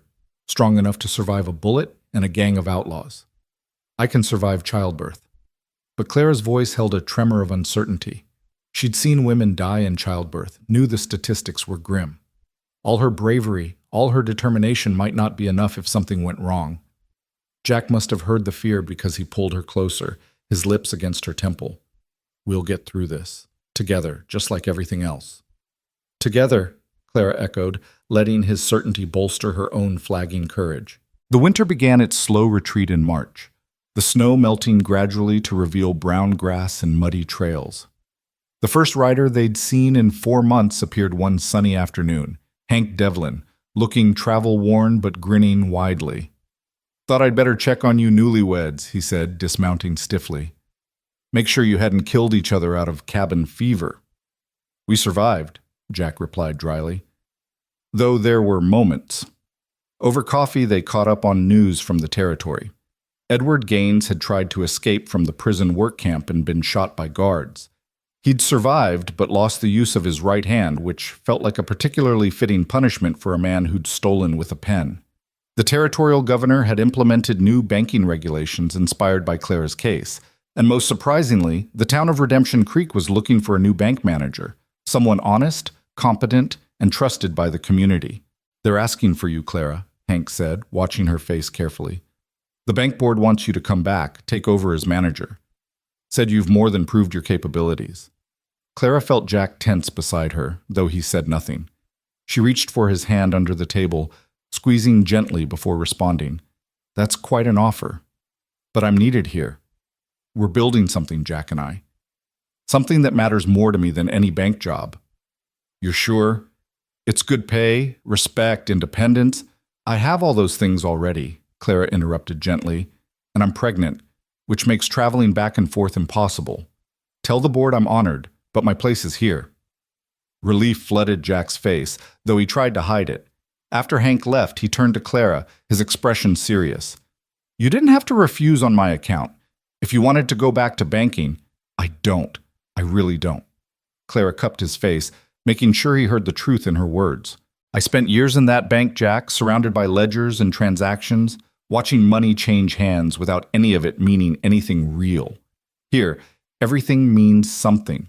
The vegetables we plant, the animals we raise, the life we're building, it's all real, all tangible. Why would I give that up to sit behind another teller's window? You're sure? I've never been more sure of anything. Jack kissed her then, deep and grateful, and Clara knew she'd made the right choice. The town would find another bank manager, but Jack would never find another Clara, and she'd never find another place where she felt so completely herself. As spring advanced into early summer, Clara's pregnancy became visible. Her dresses had to be let out, then abandoned entirely in favor of modified versions of Jack's shirts. She moved more slowly now, her balance affected by the growing weight.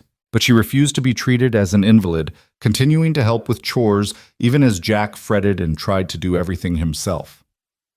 I'm pregnant, not dying, Clara said for what felt like the 100th time, watching Jack insist on carrying water she could have managed herself. Women work right up until labor. I'm not going to break. Humor me, Jack replied, his eyes holding that particular intensity they got whenever her pregnancy came up.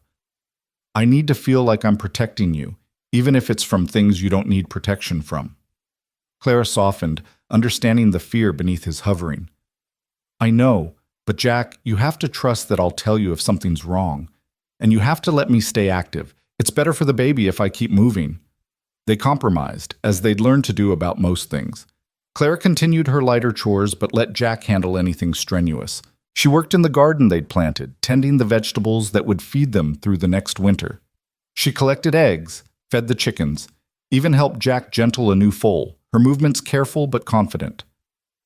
Dr. Hayes arrived in late June, earlier than expected, explaining that she wanted to be settled in before Clara's time came. She examined Clara thoroughly, pronounced her healthy and the baby strong, then proceeded to turn the cabin into something approximating a medical facility. First babies often take their time, Dr. Hayes said, unpacking her supplies with brisk efficiency. But I'd rather be prepared than scrambling at the last minute. Mr. McAllister, I'll need you to boil water, keep the fire going, and stay calm. Can you manage that? I can manage anything except losing them, Jack replied, his face pale but determined. Then we understand each other. The waiting was its own kind of torture. Clara felt fine, energetic even, but doctor. Hayes insisted she stay close to the cabin. The baby was due any day now, and the doctor wanted to be able to reach Clara quickly when labor started. So Clara spent her days preparing, sewing tiny gowns from soft fabric, washing and rewashing the cradle Jack had built, organizing supplies with obsessive attention. You're nesting, Dr. Hayes observed with amusement, watching Clara rearrange the baby's corner for the third time that day. It's normal. Means the baby's coming soon. How soon? Could be hours, could be days. Babies keep their own schedule. The doctor's expression softened. You're scared. That's normal too. I keep thinking about all the things that could go wrong. Hemorrhaging, the cord around the neck, the baby coming breech. Clara's voice trailed off, all the medical disasters she'd read about crowding her mind. Those things can happen, but most births go perfectly fine, especially for young, healthy women like yourself. And I've delivered over 300 babies in my career. I know what I'm doing, Clara. Trust me. Clara did trust her, but trust couldn't quite overcome the primal fear of what her body was about to endure. That night, as she lay beside Jack in the darkness, she finally voiced her deepest terror. What if I don't survive? What if something goes wrong, and you're left alone with a baby, having lost another wife? Jack was silent for a long moment, his hand finding hers in the dark. Then I'll raise our child to know how brave their mother was, how strong, how she survived being shot and chased by outlaws, but was still willing to risk everything to bring them into the world. His voice was rough with emotion. But that's not going to happen, Clara. You're going to be fine. You're going to hold our baby and be annoyed at how much work infants are, and 20 years from now we'll be sitting on this very bed watching our grandchildren play in the yard. I know it. How can you be so sure? Because I've lost too much already. The universe owes me this one thing, getting to keep you. Clara wanted to point out that the universe didn't work that way, that it didn't keep score or grant wishes.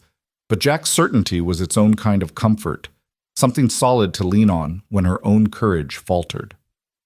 Labor started 3 days later, on a hot August morning when the air hung heavy and still. Clara woke to a tightening sensation across her stomach. Not quite pain, but definitely uncomfortable.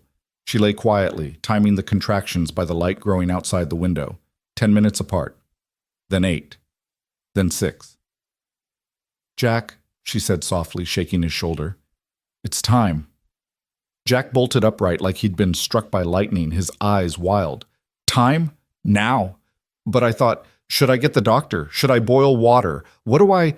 Breathe, Clara said, oddly calm now that the waiting was over. Go wake Dr. Hayes. Then, yes, start heating water. But slowly, carefully. We have hours yet. She was right about that. Labor progressed with agonizing slowness through the morning and into the afternoon. The contractions grew stronger, closer together, stealing Clara's breath with their intensity. Dr. Hayes examined her periodically, checked the baby's position, offered encouragement that felt increasingly hollow as the pain mounted. Jack stayed close, holding Clara's hand through each contraction, whispering the words that had sustained them both from the very beginning. Stay with me. You're doing so good. Stay with me, Clara. By evening, Clara understood why women screamed during childbirth. The pain was beyond anything she'd imagined, beyond the bullet wound, beyond every hardship she'd endured. It consumed her entirely, leaving no room for thought or reason, only the overwhelming need to push, to get this baby out, to make it stop. Almost there, Dr. Hayes said from between Clara's knees, her voice calm and professional. One more push, Clara. One more good one. Clara bore down with everything she had left, a scream tearing from her throat. Then suddenly, blessedly, relief. The pressure released, the pain receding to something manageable. And in the sudden quiet, a new sound filled the cabin. A baby's cry, strong and indignant. You have a daughter, Dr. Hayes announced, holding up a tiny, red-faced creature covered in blood and vernix. A healthy, beautiful daughter. Jack was crying, Clara realized dimly, tears streaming down his weathered face as the doctor placed the baby on Clara's chest. The infant was impossibly small, impossibly perfect, her tiny fists waving as she protested this strange new world. Hello, little one, Clara whispered, exhaustion and wonder warring in her voice. We've been waiting for you. The baby quieted at Clara's voice, her unfocused eyes seeming to search for the source of the sound. One tiny hand found Clara's finger and gripped it with surprising strength, and Clara felt something shift in her chest, a fierce, protective love, unlike anything she'd known before. She's perfect, Jack breathed, his hand hovering uncertainly before finally settling on the baby's back. She's absolutely perfect. She's loud, Dr. Hayes said dryly, though her eyes were warm. And she's got a good set of lungs, which is excellent. Now let's get you cleaned up and comfortable, Clara, and then you can really get to know your daughter. The next hours passed in a blur of exhaustion and elation. Dr. Hayes tended to Clara, stitched what needed stitching, checked for complications. The baby nursed for the first time, her tiny mouth finding Clara's breast with instinctive hunger. Jack sat beside them, his eyes never leaving his daughter's face, one hand gently stroking her downy dark hair. What should we call her? Clara asked, watching her daughter's eyelids flutter closed as she drifted into satisfied sleep. Jack was quiet for a moment, then said softly, I was thinking, Emma Grace. Emma for my daughter, who never got to grow up. Grace because that's what you've given me. A second chance I don't deserve. Clara's eyes filled with tears. Emma Grace McAllister. It's perfect. You don't mind using Emma's name?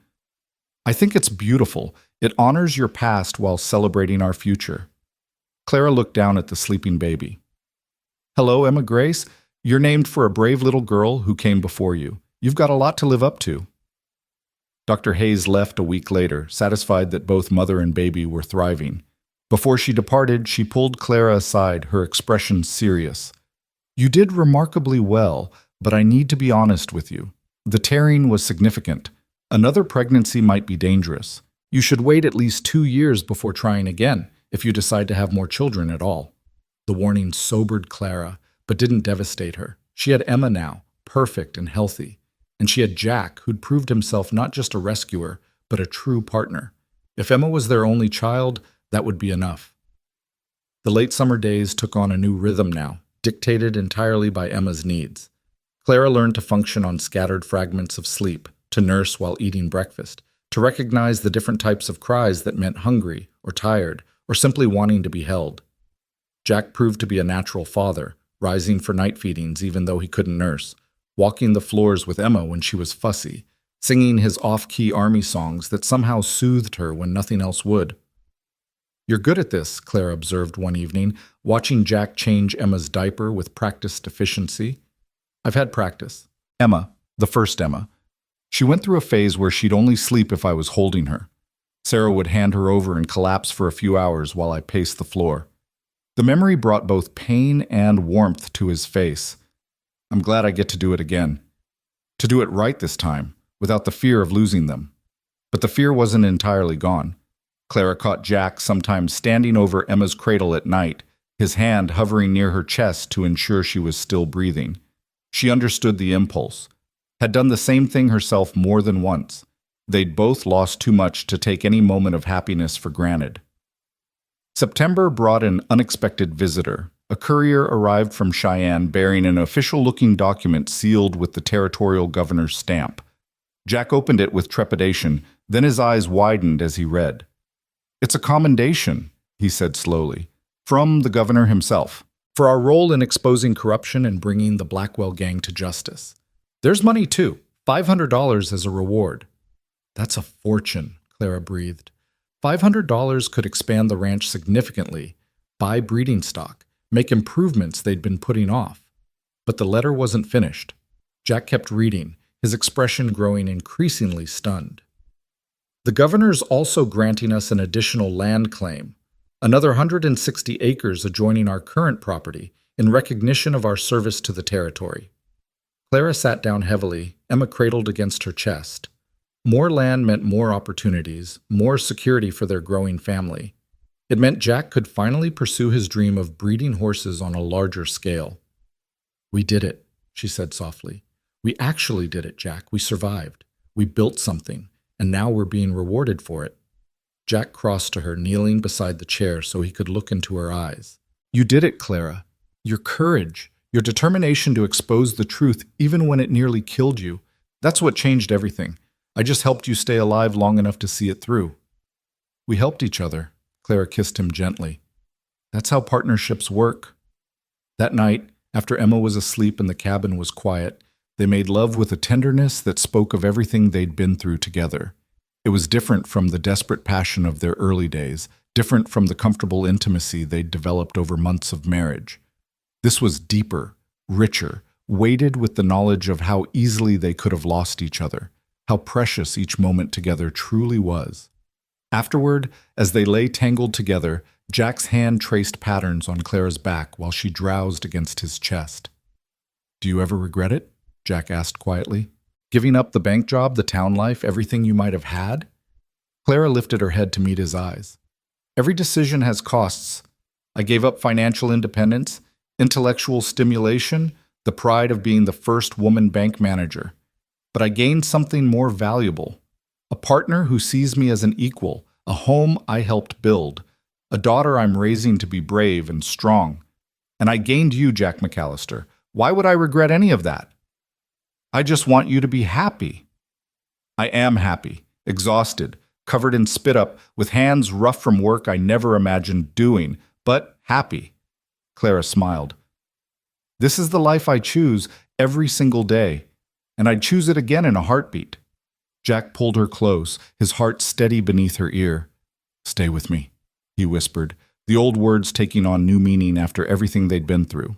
"Always," Claire replied, the promise as solid and certain as the ground beneath their cabin, as the mountains surrounding their valley, as the love that had survived bullets and betrayal and every hardship the frontier could throw at them. They'd built something worth keeping, and Clara knew with bone-deep certainty that they were just beginning. Emma was 3 months old when the first real trouble came knocking. Clara was hanging laundry on the line behind the cabin, the baby strapped to her chest in a carrier Jack had fashioned from canvas and leather, when she noticed riders approaching from the south. 3 men, moving with the deliberate pace of people who knew exactly where they were going. Her hand dropped instinctively to the pistol at her hip. She never went unarmed now, not even for simple chores. Jack was in the north pasture mending fence, too far away to call without alerting the riders that she was concerned. Clara continued hanging clothes, her movements casual while her mind raced through possibilities. The riders drew closer, and Clara's heart sank as she recognized the lead man. Silas Blackwell, Thomas's younger brother, wearing the same cold expression that had haunted her nightmares for months. Behind him rode two men she didn't know, but their tied-down holsters and watchful eyes marked them as professionals. "Mrs. McAllister," Silas said, reining in his horse 20 feet from the cabin. His voice was cultured, almost pleasant, which made it more threatening somehow. "Or should I say Miss Whitfield? I understand congratulations are in order. Marriage and a baby, all in less than a year." Clara's hand settled on Emma's back, feeling the steady rise and fall of the baby's breathing.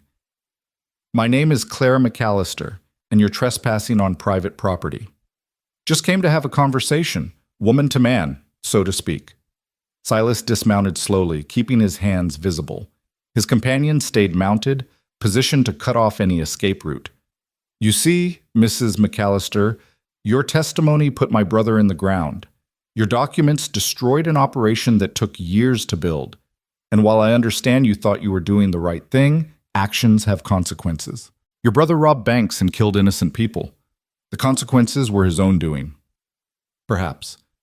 But you could have walked away, could have kept your head down, married Gaines, lived a comfortable life. Instead, you chose to be a hero." Silas's smile didn't reach his eyes. Heroes tend to die young on the frontier. Clara's fingers wrapped around her pistol grip, though she didn't draw. "Is that a threat?" "Call it friendly advice. See, I don't blame you for what happened. You were just doing what you thought was right. But there are people, investors, partners, folks who lost money when the operation collapsed, who aren't as forgiving as me. They want compensation, or failing that, revenge. Then they can take it up with the territorial courts." "Courts," Silas laughed, the sound harsh in the quiet morning air. "You still believe in courts and laws? After everything you've seen, everything you've been through, Mrs. McAllister, the law only matters to people who have enough money to buy it. And right now, you've made some very wealthy people very angry." Emma stirred against Clara's chest, making small, fussy sounds. Clara rocked gently, soothing the baby while keeping her eyes locked on Silas.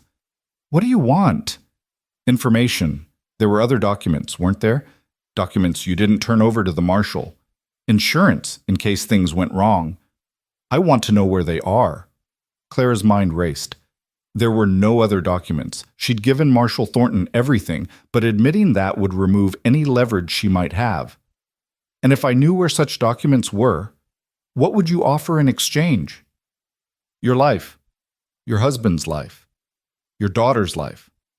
Silas's voice dropped to something cold and flat. "I leave here empty-handed. Those things aren't guaranteed. You understand me?" Before Clara could respond, a rifle shot cracked across the valley.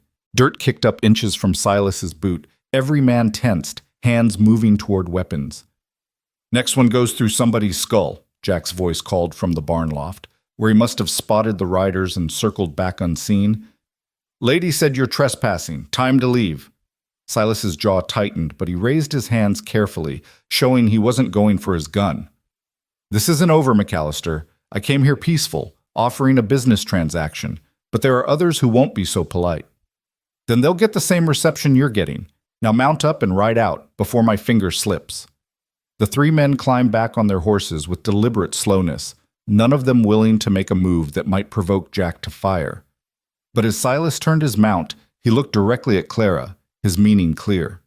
This was just the beginning. They waited until the riders disappeared over the ridge before Jack climbed down from the loft, his face pale beneath its tan. "You all right? Did they touch you?" "We're fine. But Jack, this is bad. If Silas Blackwell is making threats, then we deal with it the same way we've dealt with everything else. Together." Jack checked Emma, running gentle fingers over her downy head as if reassuring himself she was unharmed. "But we need to be smarter about security. Can't have you alone out here where anyone could ride up. I'm not cowering inside the cabin for the rest of my life. Not asking you to cower, asking you to be cautious." Jack's voice was tight with barely controlled fear. "Clara, they threatened Emma, our daughter. If anything happened to her because I wasn't careful enough, Clara caught his face between her hands, forcing him to meet her eyes. Nothing is going to happen to her, or to me, or to you. We survived worse than Silas Blackwell and his empty threats. Thomas Blackwell's threats weren't empty. Thomas Blackwell is dead, and Silas doesn't have half his brother's courage. He came here with hired guns because he knew he couldn't take us alone. Clara's voice was firm, certain. We're not running, and we're not hiding. This is our home. We defend it. Jack pulled her close, careful not to crush Emma between them. When did you get so damn fierce? I learned from a stubborn cowboy who once told me that fear just means you're alive. Clara smiled against his chest. Besides, I've got too much to protect now to be anything but fierce. That night, they made plans.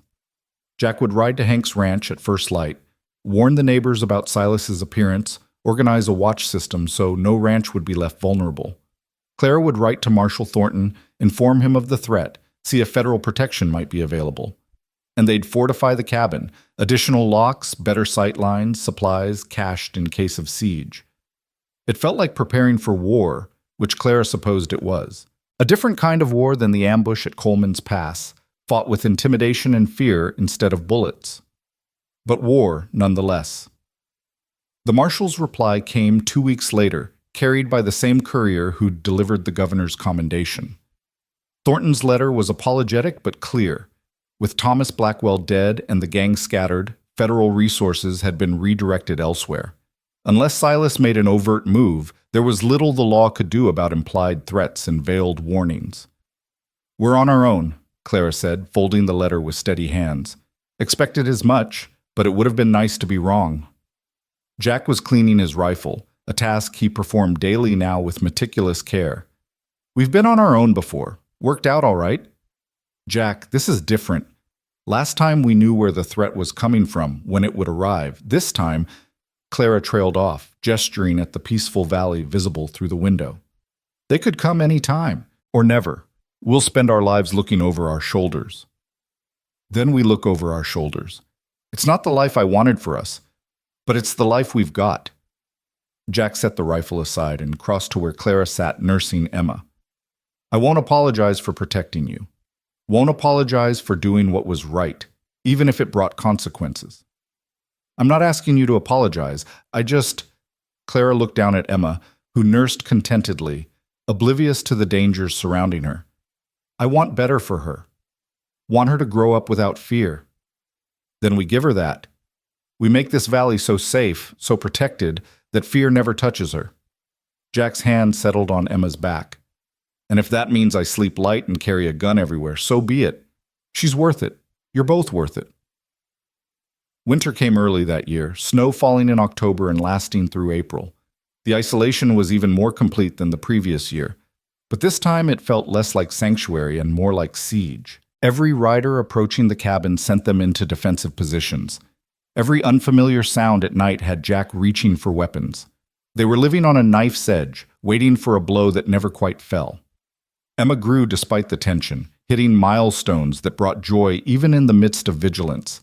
She rolled over at 4 months, sat up at 6, began babbling consonants that might have been words.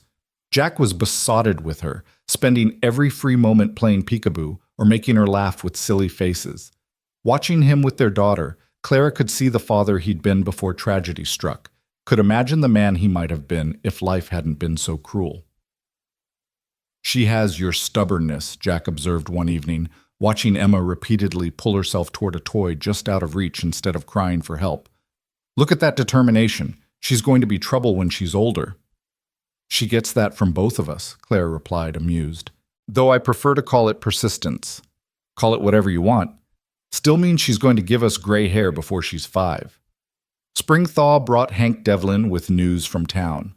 He looked grim as he accepted coffee, his weathered hands wrapped around the cup for warmth despite the season. There's been talk, Hank said without preamble. Men asking questions about you and Jack. Strangers, paying too well for information. The shopkeeper's wife told them where your ranch was. I'm sorry, Clara. She didn't know better. What kind of men? Jack's voice was carefully neutral, but Clara could see the tension in his shoulders. Professional types. Not cowboys or drifters. Men with money and purpose. Hank met Jack's eyes steadily.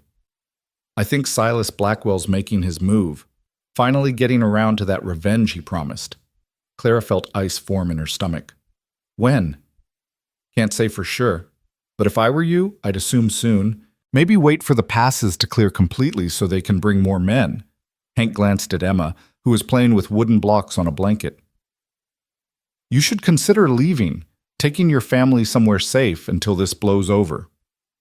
This is our home, Jack said flatly. We're not running. Jack, be reasonable. They're not going to come at you fair. They'll burn you out, or bushwhack you in the pasture, or poison your water. You've got a wife and baby to think about now. Which is exactly why I won't run.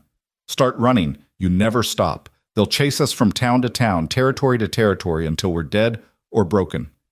Jack's jaw was set in the stubborn line Clara knew too well. I'd rather make my stand here, on ground I know, defending what's mine. Then you're a fool, Hank said bluntly. A brave fool, but a fool nonetheless. Clara listened to them argue, her mind racing through possibilities. Running was tempting. They could take Emma to California, start fresh where nobody knew their names or their history. But Jack was right about one thing. Running solved nothing. The kind of men Silas employed would track them anywhere, and at least here they had the advantage of familiar territory. What if we didn't run? But we didn't just sit here waiting either, Clara said suddenly. Both men turned to look at her. What if we went to them first, ended this before it starts? You want to ride into their stronghold and what? Ask them nicely to leave us alone? Hank's tone was skeptical. I want to take away their reason for revenge. Silas thinks I have additional documents, insurance I held back. What if I give him documents, fake ones, convincing enough to satisfy him that there's nothing left to find? Jack was shaking his head before she finished. Too risky. He'd see through it. Not if we make them good enough. I worked in that bank for 2 years, Jack. I know how Edward formatted his ledgers, how he covered his tracks. I can create documents that look exactly like something he would have hidden. Clara's mind was already working through the details. We give Silas what he thinks he wants, make him believe the threat is neutralized. Then maybe he leaves us alone. And if he doesn't, if he takes your fake documents and comes after you anyway, then we're no worse off than we are now, waiting for an attack we can't predict or prevent. Clara looked at Hank. How long before these men arrive? 2 weeks, maybe 3 if the weather turns. Then we have time to prepare. Time to create documents convincing enough to fool Silas, and time to set up a meeting on neutral ground. Clara's voice was steady, but her heart raced with fear and determination. We end this, Jack. One way or another, we end it. The next 2 weeks were consumed with preparation. Clara worked on the fake documents, painstakingly recreating Edward's handwriting and formatting. She invented transactions that seemed plausible, amounts that were significant but not absurdly so. The papers needed to look like insurance, like information Edward had kept as leverage against his partners. Meanwhile, Jack and Hank organized the neighboring ranchers, not for battle this time, but for witness. They'd meet Silas in town, in broad daylight, with enough armed citizens present that violence would be suicide. Clara would hand over the documents, make it clear there were no other copies, no additional leverage. Then they'd walk away and pray it was enough. I don't like it, Jack said for the 10th time, watching Clara seal the fake documents in an envelope. Too many things could go wrong. Every plan has risks, but doing nothing guarantees we'll be looking over our shoulders for the rest of our lives. Clara pressed her palm against his chest, feeling his heartbeat strong and steady. I need you to trust me on this, Jack. Trust that I know what I'm doing. I do trust you. It's Silas I don't trust. Then trust your rifle to make sure he behaves. The meeting was set for a Saturday afternoon in Redemption Creek's main square. Clara wore her best dress, the one she'd been married in, wanting to look respectable and confident. Jack wore his Sunday clothes and a carefully neutral expression, though his hand never strayed far from the pistol at his hip. Emma they'd left with Mrs. Chen, neither of them willing to bring their daughter anywhere near potential violence. Silas was already waiting when they arrived, standing beside the fountain with 2 men flanking him. But he'd kept his word about the location. This was too public, too witnessed for overt violence. Half the town seemed to have found reasons to be in the square, and Clara recognized several of Hank's friends positioned strategically on rooftops and in doorways. "Mrs. McAllister," Silas greeted, his tone businesslike, "I'm glad you reconsidered my offer." "I didn't reconsider anything. I just decided that ending this was worth more than holding on to papers that don't benefit me." Clara pulled the envelope from her bag, holding it just out of reach. "These are the only copies. Edward's personal insurance kept separate from the main ledgers. You take them, verify they're real, and then you leave us alone. Permanently." "How do I know there aren't more copies?" "You don't. But consider, if I had more leverage, why would I be giving you this? I'm trying to protect my family, Mr. Blackwell. These papers put you and your associates at risk. I don't care about that anymore. I just want to live my life without watching every shadow for assassins." Silas studied her face, clearly trying to determine if she was lying. Clara met his gaze steadily, letting him see exhaustion and fear and determination, all true emotions, all useful for selling her story. Finally, Silas nodded and took the envelope. He opened it carefully, scanning the first few pages. Clara held her breath, praying her forgery was good enough to pass initial inspection. "These will need to be verified," Silas said slowly, "but they appear genuine. If they check out, and if nothing else surfaces, we have an accord. You stay out of our business, we stay out of yours." "Agreed." Clara extended her hand, and after a moment's hesitation, Silas shook it. His grip was cold, brief, utterly lacking in warmth. But the gesture was binding in its own way, a truce between enemies who'd never be friends. Silas and his men rode out within the hour, and Clara felt tension she'd been carrying for months finally begin to ease. It might not last. The forgery might be discovered. The truce might fail. But for now, today, they'd bought themselves time and possibly peace. "You were magnificent," Jack said as they retrieved Emma from Mrs. Chen's. "Absolutely magnificent. I believed you, and I knew you were lying." "I learned from the best," Clara replied, cuddling Emma close and breathing in her baby smell. "You taught me that sometimes survival means doing whatever it takes, even if it's not strictly honest." "Sarah would have liked you," Jack said suddenly. "She always said I needed someone who could match me stubborn for stubborn. You'd have gotten along." It was the first time Jack had compared her to Sarah without pain shadowing his words, the first time he'd spoken of his first wife as someone Clara might have known rather than a ghost haunting their marriage. Clara felt tears prick her eyes at the acceptance implicit in the statement. "I wish I could have known her. Known Emma," when Clara adjusted the baby on her hip. "But Jack, I need to know, does it bother you that our daughter shares her name, that I'm living in her house, sleeping in her bed?" Jack pulled Clara close, wrapping his arms around both her and Emma. "Sarah's dead. Emma's dead. I'll always love them, always remember them. But you're alive, Clara. You and this little one are my present and my future. There's room in my heart for all of it, the past I treasured and the life I'm building now." Clara leaned into his embrace, feeling Emma squirm between them, and thought about how far they'd come. From bleeding stranger and reluctant rescuer to husband and wife, parents together facing down threats that would have broken weaker people. They'd survived so much: bullets and betrayal, outlaws and childbirth, winter isolation and constant danger. Surely they could survive whatever came next. The forgery held for 3 months before Clara got word it had been discovered. The message came from an unexpected source, one of Silas's associates who'd been present at the exchange in Redemption Creek. He'd ridden to the ranch alone, unarmed, waving a white cloth to signal peaceful intent. Jack almost shot him anyway, but Clara stayed his hand. "Hear him out," she said quietly. "He came alone. That means something." The man dismounted carefully, keeping his hands visible. He was older than Clara had expected, maybe 50, with silver in his hair and tired eyes. "Mrs. McAllister. Mr. McAllister. My name is William Drake. I was one of Thomas Blackwell's financial partners. I'm here to warn you, Silas knows the documents were false. He's coming for you, and he's not interested in deals anymore." "Why warn us?" Jack's rifle remained trained on Drake's chest. "What's in it for you?" "Nothing except my conscience. I got into business with the Blackwells thinking they were just moving money, facilitating transactions. Didn't realize until too late that the money came from robbery and murder. By then I was in too deep to get out." Drake's voice was heavy with regret. I tried to convince Silas to let this go, that revenge would just bring more law attention, but he's obsessed. Your wife humiliated his brother, destroyed his organization. He won't rest until you're both dead. When? Clara demanded.